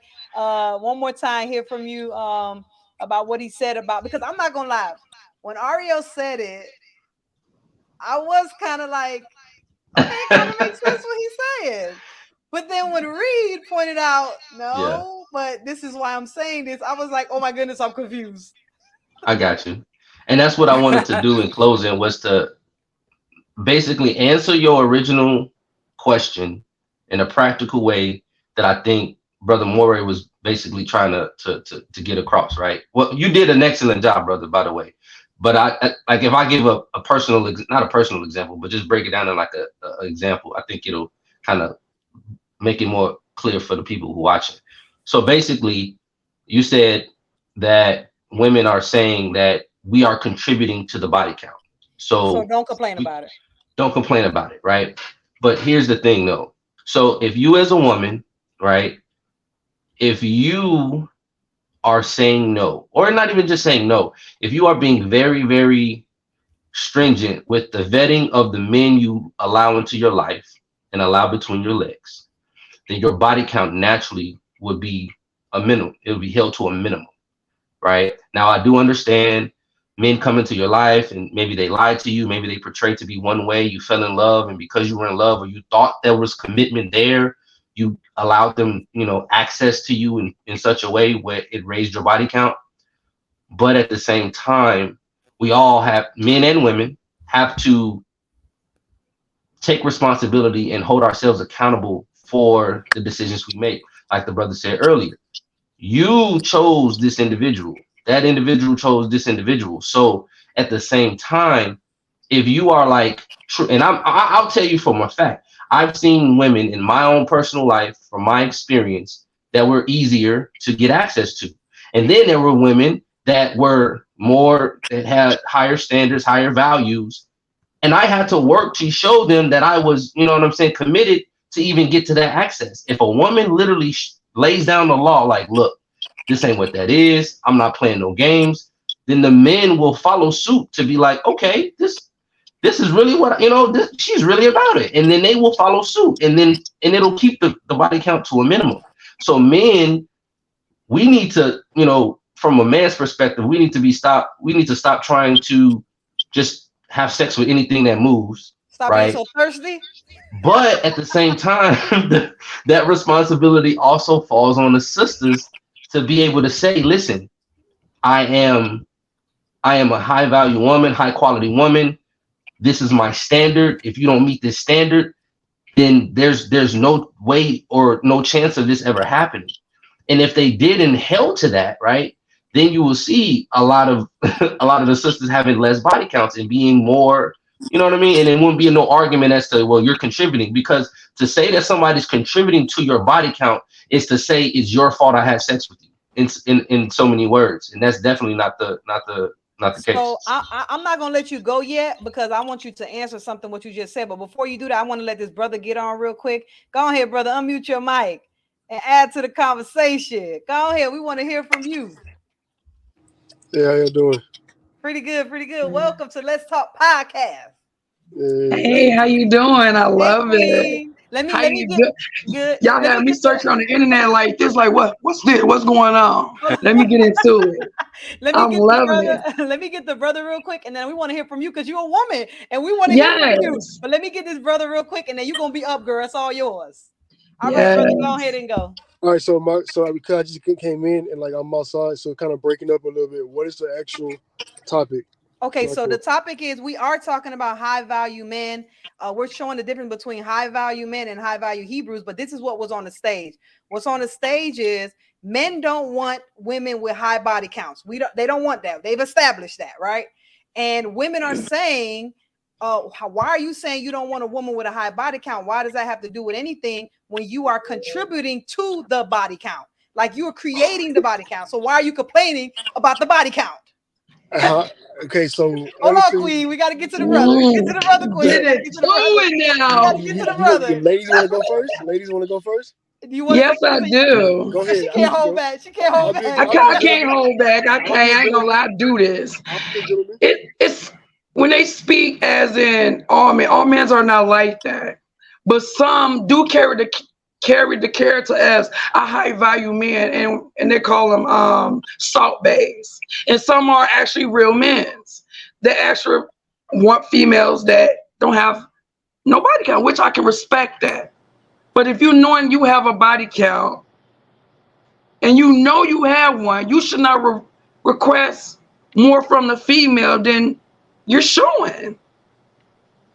So you think it's a hypocrite? You think they're being a hypocrite when men are I very saying much that believe I don't they're want being a hypocrite. count, but they've been out there thirsting for a long time. That's what you're saying? And man, they've been dipping in that pool. That's just what it is. And then that's what they leave out of nose when they nose breathe, their nose go up down. And it's just what it is. It's just a man thing. It's just what they does. Now Reed is the one that's on his hot seat. So he's gonna have to address what you're saying. But before you address it, Reed, I want to let the brother go so you could address both of them. Now you heard what she said. She said, don't be requiring a woman to have no high body count when you out here dipping in the pool. Now you gonna answer that, Reed, but before you answer that, I gotta go to the brother so he can answer both of y'all. So brother, go ahead. What you got to say about this thing? And then Reed, you gotta get the people what they came for, okay? Get the people what they came for. We can't hear you. Okay, you good now. We hear you. All right, so how I look at it is I don't want a woman with a high body count because I believe in soul ties. So I'm getting all that energy from every other man that you're dealing with. That's one thing for sure, right? And also, it just I don't know. I just don't want somebody who's been touched by everybody. Because like, I agree. You know what I'm saying? Now you're gonna be comparing me to all these other men. You know what I'm saying? So I don't like that. And honestly, although a lot of y'all saying we contribute to it, but at the same time, the women we can't get it if you don't give it to us. Right? we can't, if you don't give it to us, we can't get it. So, y'all the one, I'm gonna let them talk. Y'all allowing us to even contribute to that body count. You dig what I'm saying? So, and like I say, yes, I ain't gonna lie to you. Like I went a whole year without it. I can say no easily, like easy. You know what I'm saying? So honestly, I just feel like it all balls back down to y'all. How y'all carry yourself, where y'all standards are. Because let's just be honest, not too many men can actually say no. If y'all say here you want it, you're gonna get it. For most part. Do you think it's because they don't have access to it like that? Do you think that's why that happens? So who don't have access to it? The men? You said that men usually if you give it, we gonna take it. My question to you is, you think it's because you don't have as much access as we do? That's why. So some men don't have access. So let's be honest. That's why you have a whole different time. I'm not even gonna say that, but I was gonna tell you. But that's like, I feel like some men don't get it enough. So when somebody actually offers to them, they're gonna take it. Me, like I said, I believe in soul ties, so I'm not gonna take it all the time. But now I'm good. No. Example: I have an ex. And she seen me boss up, level up, and so like now I feel neglected. That's not my fault. Like, nah, you ain't getting it from me. You know what I'm saying? You get it when I want it. when I want it, I get it, and that's how I really feel. What? I talk. You heard the man. You heard the man. What he I talk to my said. uncle about it all You the heard time. what he said. What he said, girl. What he said. No. You heard the man. But Reed, I want you to respond to what she said. If you don't, I'm pretty sure you remember what she said. Don't be trying to require nothing that you yourself don't have. Okay. And the brother basically was agreeing with you. But what you got to say to that, Reed? Because you the one on the hot seat. Oh, okay. Well, all right. So you said the sister's talking about men complaining about a high body count, but they're also contributing to a body count. That may seem like a bit of a paradox, but let me just ask this: if I go to I can see the name is very small. It's like Queen Neil, right? Real. Is that what it is? Queen No, Real. it's Queen Real. Get it right. Let's say, Sister Neil. Real. Okay, I couldn't see. Yeah, it's Real. Okay, Queen Real. So if you let's get into it. So if you have a guy standing in front of you, let's just call him Mike. Okay, he's standing in front of you, and he wants to be, and he wants to be with you sexually, right? He wants to be with you sexually, right? No. Now he's pursuing you, he's asking you whatever, and you say, and let's say your body count is 0. Let's say it's 0, but this guy Mike wants to be with you. Okay, Mike wants to be with you. If you say no, did he contribute to your body count? No. I mean, first of all, rephrase that. What you just said. Did you hear me? No, No, I heard you, but rephrase what you just said. Okay, no, my point is this. Okay, here's my point. My point is at every turn when it comes to sex, at every turn, okay, a man has to get permission at every turn. At every turn. So when you find, let's say 10 guys, they want to sleep with you, and you said no, and then you said yes to number 11, okay? You're basically a woman who's saying, oh, well, you're contributing to the body count. No, what you're saying, I go back to what Brother Hakeem was saying. He's like, you're basically want to blame a guy for your decision. You decided number 11 was worthy of your womb. You decided that he was worthy of that. You said no to the first 10. You said yes to the 11. So who has? But you can't blame all females, though. Let me hold you right there, right? I agree to disagree with you, but some females are like that. If I'm attracted to you, I don't know about most females, but me, I'm more attracted when he more as a man. I ain't gotta touch him. That's sexy. If I choose to give myself to you, it's because that shit's sexy. I ain't gonna lie to you. Like, that shit's top of the line when you doing your man shit. I don't give a fuck what you done bought, because that's your past, baby. I can look past that. But you being a man that's me giving myself, I feel like it's a pride. But I think you're talking about you need to stay 2 different type of females. Don't speak for all one. But you're female taking is it not personal. like You're not necessarily just saying you speaking in general. And most women, I never did. What I said is a general speaking, not just necessarily you. That's the problem. You gotta stop taking it personal. Don't take it personal. You just speak in general, because most females are like no, that. I'm not taking it personal.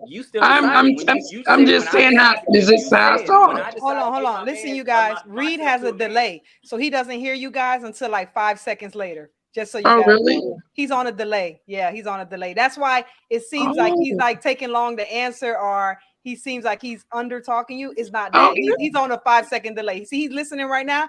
I'm done talking, but he don't know. Oh, okay. Oh, I understand what the brother with the here's. Okay. Okay, we're talking. Go Reed. You could go Reed, and then we'll go to Queen.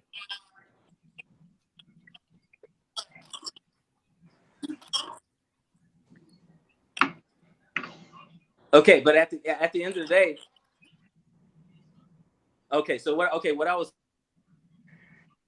saying to Queen was this. In her own words, she just said, if I decide to sleep with a man, it's because, hey, he's been a man. That's me. Okay, that's what I'm saying. You still decide. It's still up to her. It's still up to the female whether she decides to sleep with a man or not. It's like, okay, to absolve her of her responsibility. It's like, well, if I sleep with him, it's not my fault. No, it's your choice. It's up to you. You say, yes, he's going to have access to my body, or he's not. That's what we mean by that. You can go, Queen.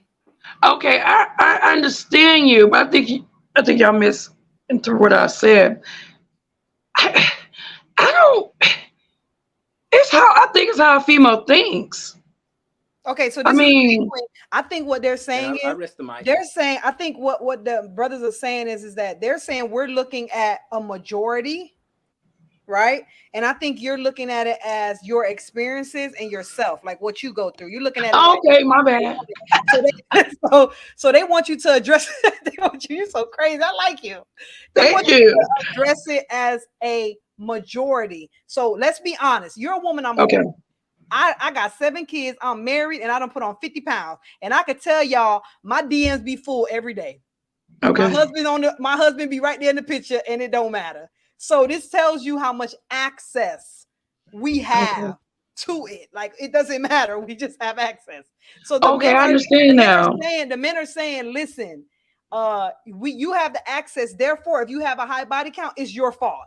But the women are saying it doesn't matter if I have the access. At the end of the day, don't complain about something that you are also creating. Yeah, but that's not self-planning. But then, if that's what you're saying, ain't she kind of like blaming him? Yes, that's what they're saying. They're saying I'm just saying because they what they're men. saying, I'm coming from a woman point of view. they're saying So that she is blaming him, but she's hold getting on, I fed. gotta think straight for a second. I can't do it.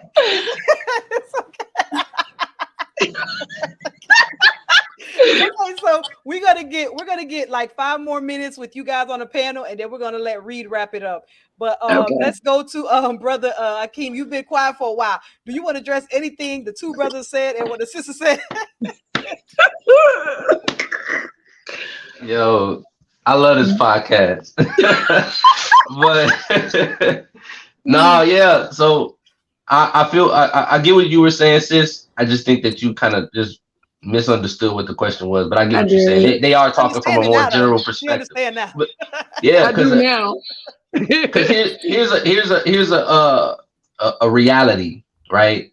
A man, you can even be like the best looking man, right? You can be the best looking in the face. You can have the most athletic build, most athletic body. You can have a $100,000+ salary, right? Mhm. And you could still have to work to seek sex. You might have a few options, right, where you can just text anybody, right?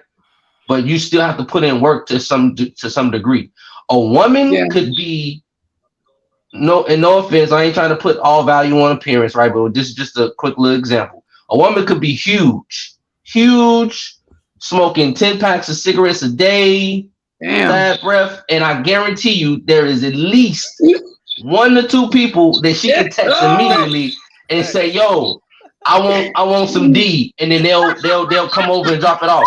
I'm just being real, like that. You know it's true. Let's just be real. You know it's true. Thanks. We got it like that. You know that.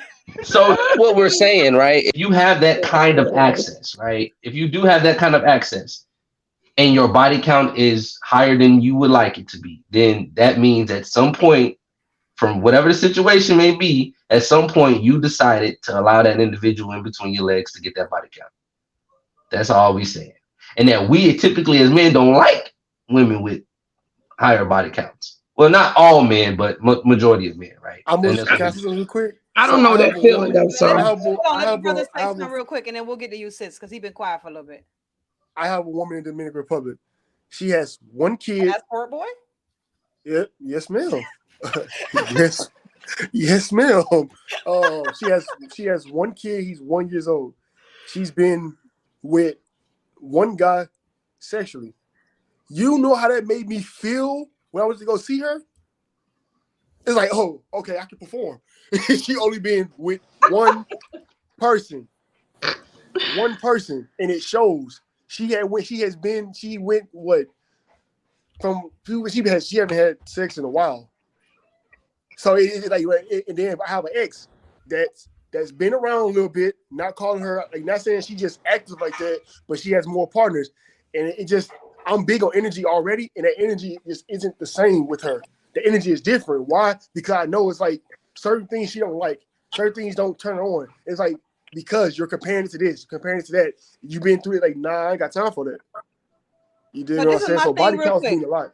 I want to say something real quick. So we're talking about high value men, right? And high value Hebrews, like the difference between the two. Do you think that every man has a right to require this, or do you feel that only high value men have a right? I'm not saying we know none of y'all like it. We know none of y'all like it. We know y'all don't like it. But you know how y'all tell women, look, you overweight, you got all these kids, you in your 30s, you need to get what's in your marketplace value. Or do you think men who are not considered high value, do you think they have the market value to have a woman with a low body count? You talking about Pookies and Ray Rays who think they're thinking everybody. They don't have they no. They don't. What are you being picky for, bro? You don't deserve none of that. You're not working. You don't have your own crib. You living off a woman. You don't deserve that. No, you can't be picky, bro. You get what you get. Okay, all right. So we're gonna. I agree. So Reed, you want to address anything, and then we're gonna let Queen go because we got a few more minutes. I can't do this. Actually, I agree with the last brother. I agree. It's the higher status, then the more options you can have. But I will say that every man can have every woman, and every man can have standards, but it better match where you are. Okay, exactly. So I agree with them. It's just that your standards better kind of match where you are. Otherwise, you have to look at your outcomes. You know what I'm saying? Because a lot of people, they say, oh, well, I can have whatever kind of status I want, and if you, for example, with what the brother was saying, if I just give an example, if you're a woman and you're single, you got 5 kids, 4 different baby daddies, you're 42 years old or whatever. Oh, I want a high value man. Yeah, you can have that standard, but your outcome is probably not good. Probably not going to get him. You're probably not going to get him. Conversely, if I say with a guy, like he's saying, a Pookie and a Ray Ray, don't have a job, don't have a car, don't have a home, don't have any ambitions, whoever name is Ray Ray, kind of hustling, just trying to get by and all that. He can try to have a high quality woman or whatever, but he better adjust that standard. He can want is the highest quality woman he can get, but he's not gonna get her. He's just not gonna get her. So stay it's not just not gonna happen. I'm sorry, Pookie and Ray, they became the poster child for bad men. So sorry. They did. That's their name. So. Queen, I want to Queen. It's stuck. It won't go away. You're right, Queen. I want to get to you. I'll go after Queen.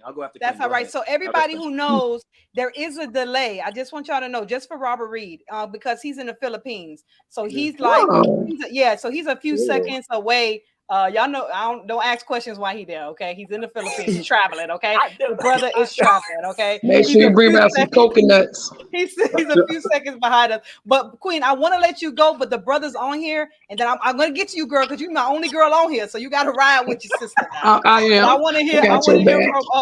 I want to hear from Stay on Fire Ministry. And remember, we're going to 9:50. So anyone got to come up now. 9:50. We're gonna let Reed give his last statement. So go ahead. Yes, I just want to say shalom to everyone in chat. This is a great topic, and I watch Maury Reed on the Shabbat on Saturdays and stuff. So nice to meet you, bro. Man, I want to say my name is Ray, y'all. So y'all kind of coming at me with the Ray. So I said that. I said it. I feel sorry for Karen and for Ray. I'm so sorry. I'm gonna speak as an ex-Ray, right? I identify as a Hebrew Israelite now, so I do believe we are Hebrew. So, but just to identify from an ex-Ray point of view, of a man point of view, coming from the ghetto and things like that, having a high body count, because I'm confessing my sins as well. I have a high body count. And I could say it's on both sides as far as the men and women side. Being from the hood, we just didn't know better. So if you think about it, it's both sides. As a man, I was just trying to get some cheeks. To be honest, I was trying to do my thing, and then the woman, they wasn't raised better. A lot of us then wasn't raised without fathers. So we only knew what we see. I knew what I seen in the streets. So that's what I thought. I thought, that was cool, just trying to hit every woman. And then a female perspective, she looking at me like, oh, he's cool because I was in the streets. I was doing my thing. So I'm gonna be honest with you, I got 4 baby mothers now with 5 kids. So yeah. And when my wife got Yeah, I'm telling y'all. So I can speak from experience on this thing, and I could be honest. I But I can gotta speak ask you from something. I gotta ask you yeah. something, Go Ray Ray. ahead. I gotta ask you something, Come and on, now. I'm gonna get to you, Queen, and then we're gonna get to Zadok because y'all know we gotta Oh, wrap it up Zadok. soon. Oh, wow. Yeah, we gotta get Shalom. to Zadok. But Oh, listen, yeah. Ray Ray, stay on fire, brother. So I need to ask you this because it sounds like you agreeing with what Ariel said. So just so you know, what the women are saying is that men should not complain or have an issue with a high body count if they're contributing to that high body count. But our guest of honor, high value Hebrew Reed, is saying that women are in control of the access of intimacy. So therefore, it goes on them. Speaking of the majority, because at the end of the day, you could say no. We just trying to get it. We access marriage. You access intimacy. So how can you say, oh well, why are they complaining if they're doing it when you're the one that has the access to it? So what would you say on that? Because it seems like you're more on Ariel's side. I'm really on. Like I said, it's really both sides because the female don't understand, and the men. I think I'm gonna be honest though too. You can say too more of a man side because we understand what we're doing to the woman. We know what we're doing.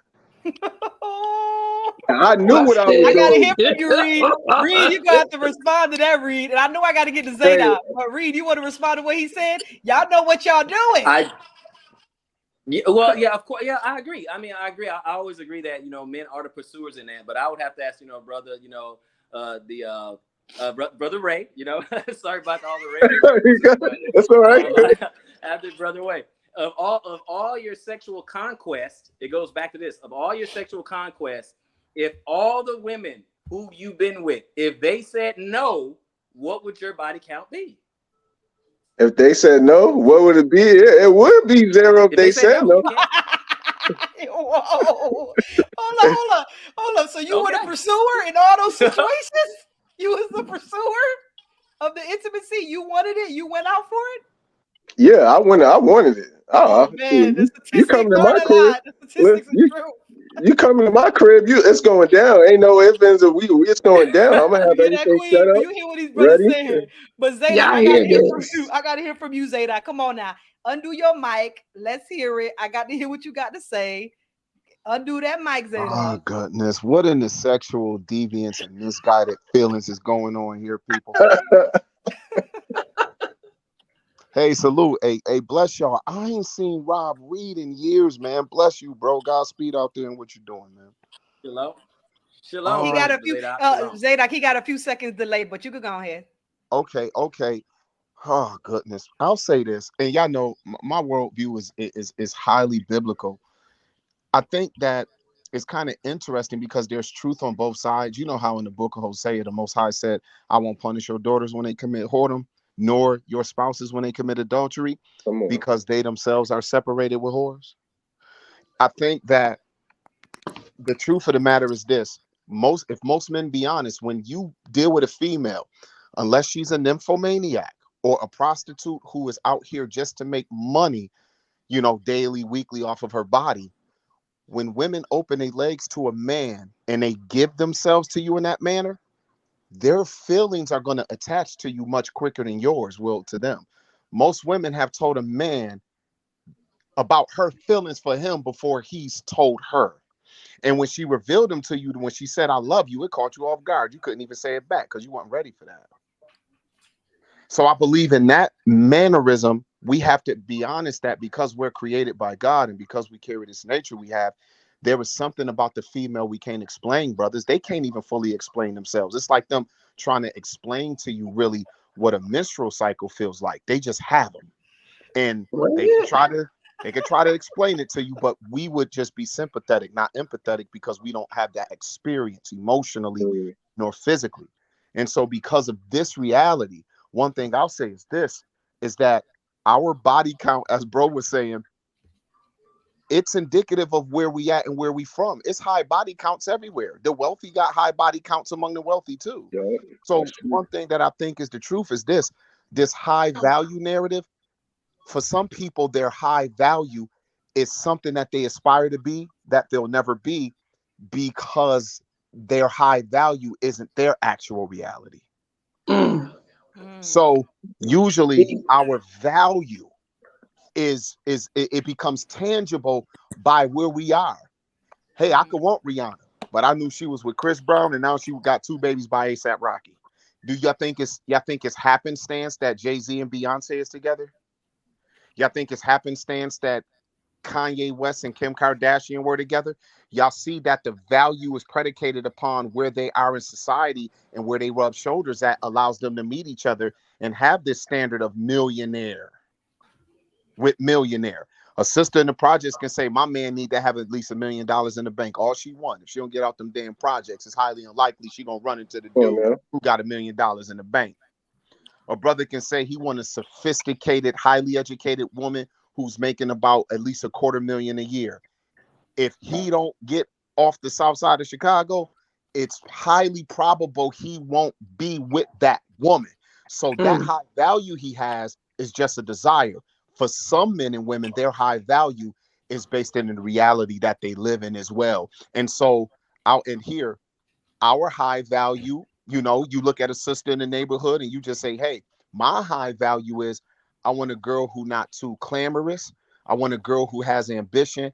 And I don't want her to just have been too known in the hood where she done been with 4 5 dudes I know. If she can meet them standards, damn it, that's high here. Come on, girl, let's go. You understand what I'm saying? That's a good one right there. So what we'll do is, because we're going to have to close it up soon, so I'm going to let each person on the panel get 60 seconds to say their last statement, and then Reed, you're going to close out your last statements. And we might have to do a part 2 to this, you guys. Would you guys show up? If Reed come back, if Reed decide to come back, would you guys come back? Would y'all come back, please, girl? Will you please? Yeah. All you gotta do is inbox me on Facebook and I'll be ready. Girl. Yeah. We doing a part 2, y'all. We doing a part 2. Okay, period. So brother Just Akeem, let me know, brother Reed. Brother Akeem, you go first, and then we'll get the brother right there with the locks. He'll get in second. So go ahead, brother Akeem. You got 60 seconds. Give your final statements.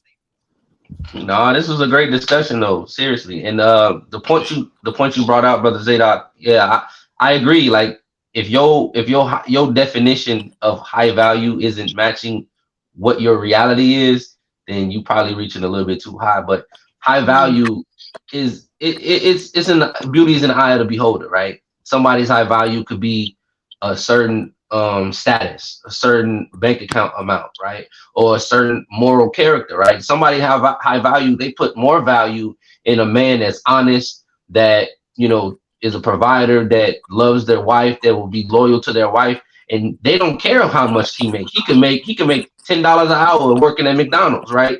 Yeah. And then somebody else's high value is they probably want the honesty and all of that in the loyalty, but then as long as they making $250,000 a year and providing for their material needs, then that's high value to them. So I just think some of this is subjective, but this is a good discussion.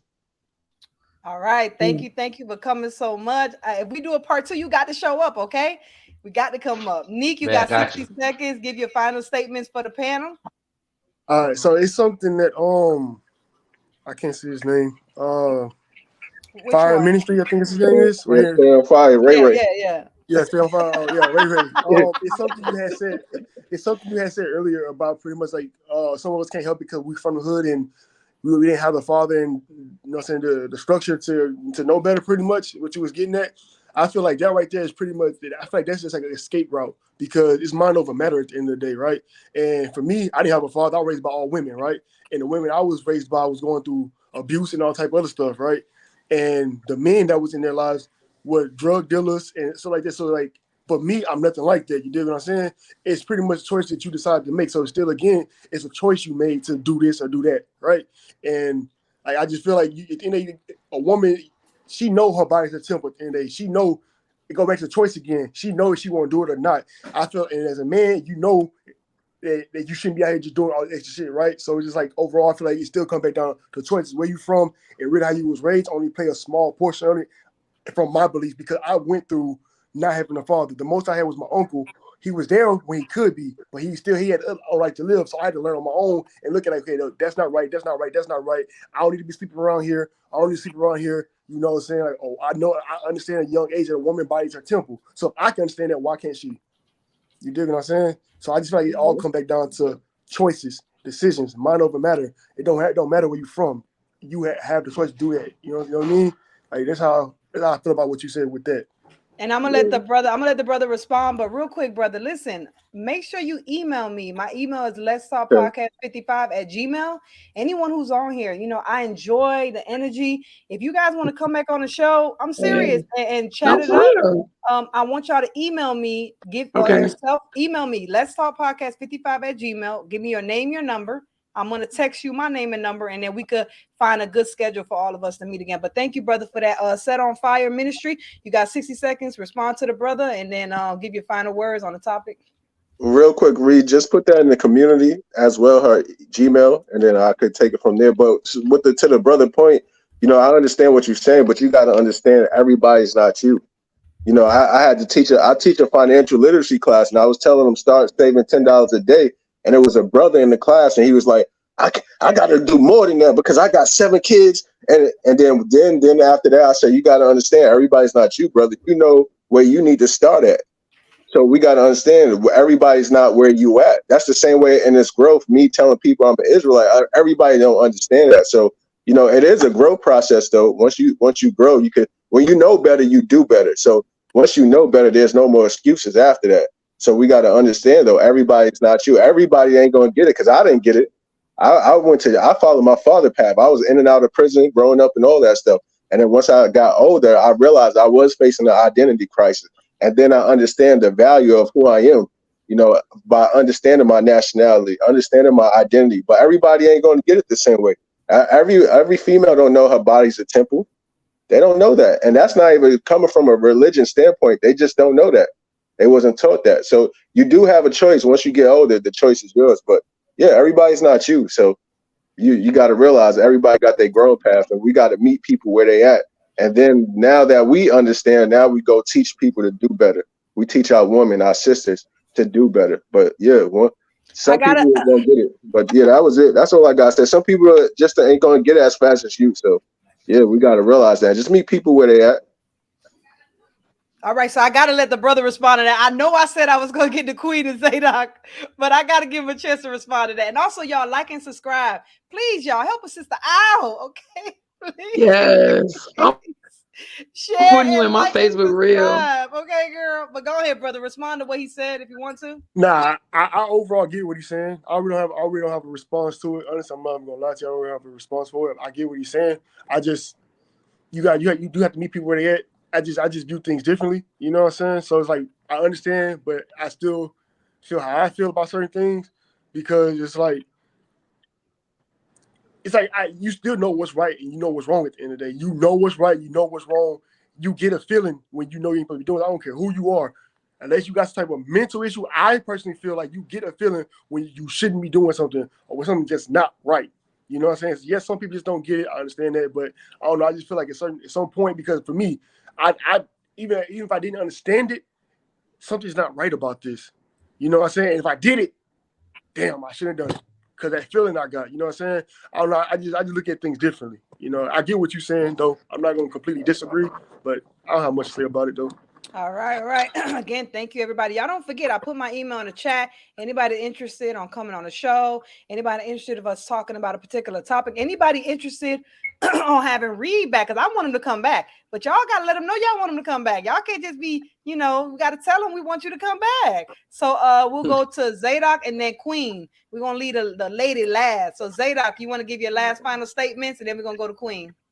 Yeah, man, I came on late. Wish I would have been here from the beginning. But at the end of the day, guys, I just think it's a mindset. It really depends on where we are, because I think Rob had a great point that women have more power than they understand. But when the mindset isn't there, when the education, when the upbringing doesn't necessarily unlock that, everyone isn't guaranteed to just come to that, on their own per se. That's why probably, unfortunately, the amount of pimps are males and outweigh females, and the amount of prostitutes are females. Hey, high value. You ever heard of a very wealthy male or female who run in circles of other wealthy people or people trying to come up, and for them high value is someone who doesn't want them just for their wealth? That That's is the true. value. That's good. Come on now.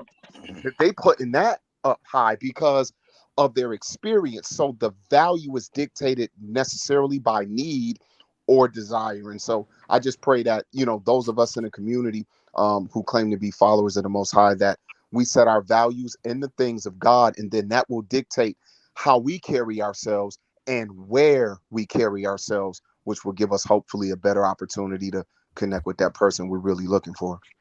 All right, thank you, Zadok. Queen, you want to got your final statement, sister? Hey, I ain't got nothing to say. I'm gonna tell you this right now. My mouth dry with that. They didn't kill the whole thing with that. I'm just listening. They killed it. They killed it. What can I say? Sitting there and then argue. What can I say? Argue with all of them about what? About what? Because you came in here. You came in here like, okay, I got something to say. Y'all go listen, man. All y'all men, y'all listen up. But then them brothers came and they was like, wait a minute, sister. And then you was like, okay. They ripped it up. Okay. So we don't have to have a part two. Respect the queen. We respect you, queen. Come on now. Thank you. We respect both of the sisters and everybody in the chat, man. I really appreciate it. And can I say something for like 20 seconds, sister, real quick? Yeah, what's up? I just want to say to Zadok's point, you know, when a woman really, or when you want to be with somebody, whether your spouse or, you know, whoever it is, when you really, it ain't about what they have. When I got out of prison, when my wife met me, I was only making about $9 an hour doing hard work. But I told God before I got out, I said, hey, whatever I got to do to do my thing, I don't care if it work at McDonald's. I'm tired of meat.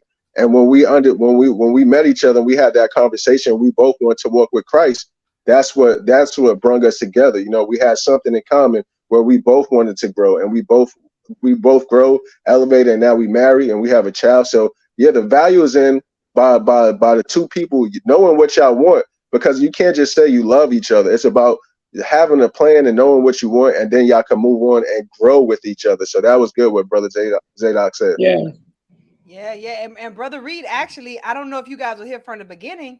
Those are one of the things that he pointed out about women need to actually be thinking about. It's like, we say we want a man, he got to be tall, make money. We say all these requirements that really is not what we should be thinking. We should be trying to find a man that is on the same page. Like you said, you and your wife was like, you know what? We both want to serve Christ. And that in itself thrusted you off to where you are today, which is what Reed was bringing up earlier. With that being said, I think we're going to do a part two, you guys. We're going to have to read. You down for a part two, Reed? And thank you guys all for clicking on it. Yes, thank you. Thank you guys all for clicking on. We're going to let Reed give his final statements, and we'll put it at that. Thank you, guys. Yeah. All right, Reed. Yeah. All right, Reed. All right. It's all yours. That was fire. That was crazy. That was crazy. It was. I love them. I love them all. Oh, that was great. That was great. I loved it. Okay, well, no problem. I tell you what, I will end the way I began and then just give a little bit of a little extra nugget there. Now, what I said beginning, you know, the difference between a high value Hebrew and a high value man, you know, I said are 4 components. And I said Kevin Samuel only focused on one component, which is compensation, right?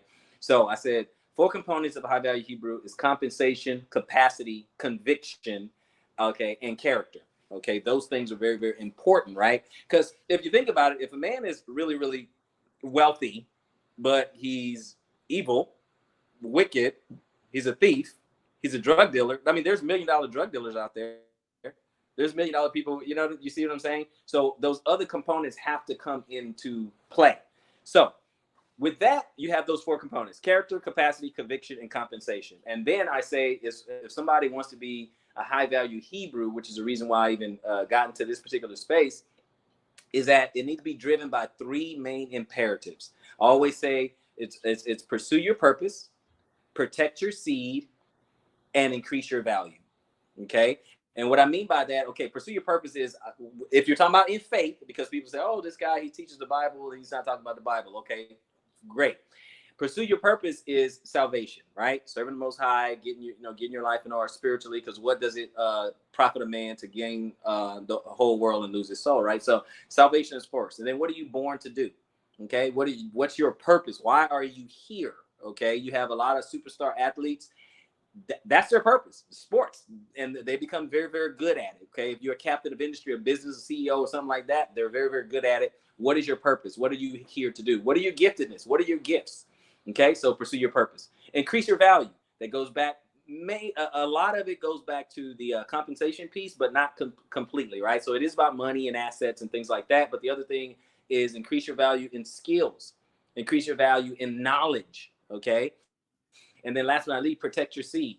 A lot of people were wondering, well, why we in the faith, why are we talking about this secular stuff? Why are we talking about red pill, blue pill, manosphere, modern women, feminism, and all this other stuff? Well, because we live in this world and we have to deal with it. These are the things that's around us all the time. We can't just put our head in the sand and ignore it, right? So we have to deal with it. So protect your seed is very, very important to the high value Hebrew, because you're talking about mate selection. Why are we talking about women? Because protect your seed is mate selection. Who do you want to have your children? Who are you going to be proud to say, okay, yes, this is the mother of my children, right? Then you have, preserving yourself, okay? Like the guest on there, Neek, the guest who's on here, Neek, he was saying that, hey, he preserved himself for a whole year because he can just, go into monk mode, right? He did say that. Which that is good. So there are men out there who can control themselves. So he preserved himself. So protecting your seed, preserve yourself. Don't just give your seed to any woman, right? Unless it's very intentional. It goes back to, are you vetting a traditional woman, or are you vetting a modern woman? Which is one of the main reasons, not the only reason, but one of the main reasons a lot of relationships don't work today is because one of them, male or female, is traditional and the other is modern. And that's why a lot of it just does not mesh, right? That's not the only, but that's one. And then protecting your seed, you want to bring up righteous children. You want it to come from good stock. You and the woman that you choose for yourself, and that's really going to determine the quality, of your bloodline. It's very important because, we want to make our names mean something. We want to make our bloodline mean something. We want to raise the standard, okay? We want to raise the standard. That's, and that's really the message out there for being high value Hebrew. But with that, I just wanted to say I appreciate you, having me on.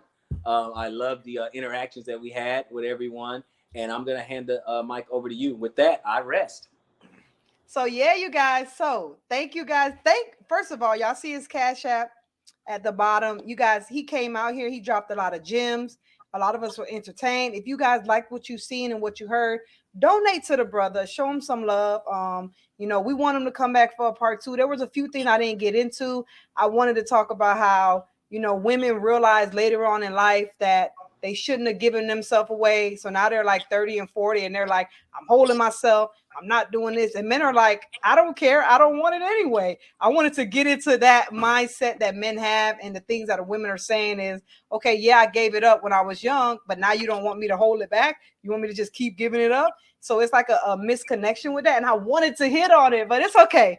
We're going to do a part 2, you guys. So if you guys really want to do a part 2, go on my Facebook page, Let's Talk Podcast 55 on Facebook, like and follow the page, and I'm going to put it up on there. And also subscribe to the YouTube channel, and you'll see when it's coming up. Also, my email, let's talk podcast55 at gmail.com. I've already had a few people email me. So if you guys are interested on coming on, you're interested on having Reed back, and you're like, look, man, I like this brother. I like what he's saying, and we want him back.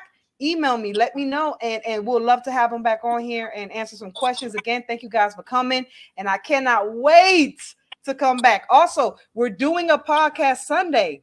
We're going to have a sister on here that was born a woman. She transitioned to a man.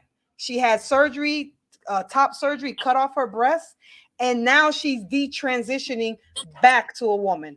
And she's going to come on the show and share her story and her struggles and her mental illness. So you guys want to support that, be here Sunday, 6 p.m. Eastern Standard Time to show the sister some support and some love. With that being said, thank you guys for coming, and let's talk. All right, shalom.